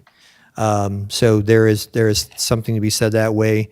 Also, that the way that we manage our properties, they're all table-driven, so again, we use triple net leases because the fact is, most of the time, we don't know what the actual expenses are on the property. That being said, we typically give a 5% management, 2% reserves. That's part of that triple net. And if you look at, I believe it's, page 3 of my appraisal report, I put down actual NOI. I just basically went through the numbers on the appellant's information from the profit and loss statement, essentially how you get to that number, because he's using full service leases. We would add back, because we were going to put property taxes in the overall cap rate, we'd add back the depreciation. You would be on, I think it's the fourth page. The fourth page of his report. Let's see, 1, 2, 3. I think it's 4 pages in. It says profit and loss statement through December 22. The depreciation expense and the actual property taxes to the ordinary income, because that would be the collected income. That gives a total value of, you go back to page 3, please. That gives a total value or total income of $116,324. Again, we would add the cap rate to it, so that would be 6.03 is the overall cap rate. That would give a value of, I believe it's $1,929,000. I just rounded to $1,930,000, but $1,929,000 is the number. Let me go back to where I am. Area, I think I mentioned this already in the presentation. Area office sales of similar size and condition, because it is based on range, based on a range of 297 to 326 per square foot. The current revised assessment is 321 per square foot. Let's see if there's anything else I need to add here. The lease rates that our office provided to Mr. Harris in the public information request, again, I mentioned they were multi-tenant, newer office buildings. They were in the range of $21 to $22 a square foot. The current trended lease rate on page 4 of the income approach, that overall, it should be page 3, excuse me. Page 3 is the overall trended lease rate is $21.12 on a triple net basis. The vacancy used to support the current assessment is the TOK report, which would be on page 5 of an overall vacancy of 5%, which is what we use standard in our table in this group and type, even though the property is fully occupied. And I believe the revised assessment is fair and reasonable. Thank you. All right. Go ahead, sir. You have 2 minutes if you want to, Okay. if you'd like to rebut it. I have, I did not give this in advance because I didn't get his stuff till yesterday, but Thornton Oliver Keller puts out a report on office multi-tenant vacancy report. So only buildings that have more than one tenant in it. And the South Meridian submarket is the worst market in the entire valley. The overall vacancy rate is 11%, and the South Meridian is 22%. There is an incredible amount of vacant space. Some of it's new, those things right by the freeway interchange, but this is not a comparable market to the rest of the valley, I do not think. And the other thing I would like to mention is a reasonableness test. I am a retired accountant, so I appealed in 22 also, and my initial value was $1,711,000, and Bill and I agreed, and we reduced it to $1,611,000 in 22. Now, to me, that means that must have been pretty close to fair market value, or he wouldn't have been allowed to reduce the value that much. So now this year, my appraisal value is $1,243,000, $432,000, which is 27% increase. Now, values did not go up 27% with interest rates going up and the vacancy and things like that. So there's been some change in the way things are valued or something, because I thought I had a market value last year, and I don't think 29% is a fair increase based on what I thought was a fair value the year before. Okay. Thank you. Are there any questions from the board? Yes, sir. What's the percent, 1.933 what's the percentage increase as opposed? 1918, yeah, 1930. I mean, the difference between those two, yeah. Between the 2,043,000. Oh, you mean taking that off of? Right. Oh, I see what you're saying. In other words, his percentage increase year over year. That'd be 1.16 to 19. 16 to 19 is what Right, you're saying, right. yeah, 1930. Fat finger here. 19. It's a long day. 611. It's about 20%. Okay. Any other questions? Then, since I'm not, and you have a calculator there, what's the percentage that it was reduced last year? What's that? What was the percentage that it was from the 1.711 to 1.611? What's that percentage? That's about 6% difference in change. Okay.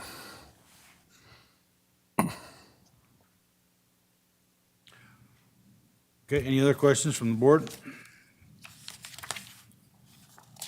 Okay. Well, I don't have any other questions.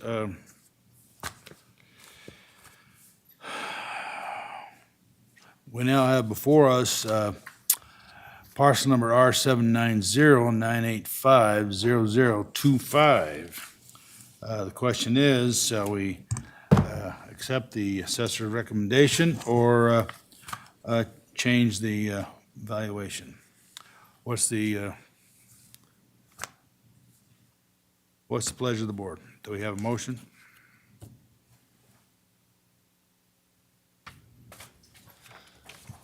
Mr. Chairman, I think the assessor has gone to the effort of, one, doing the original calculation, and two, this adjusted calculation, which I think is fair and equitable under the situation we have, so.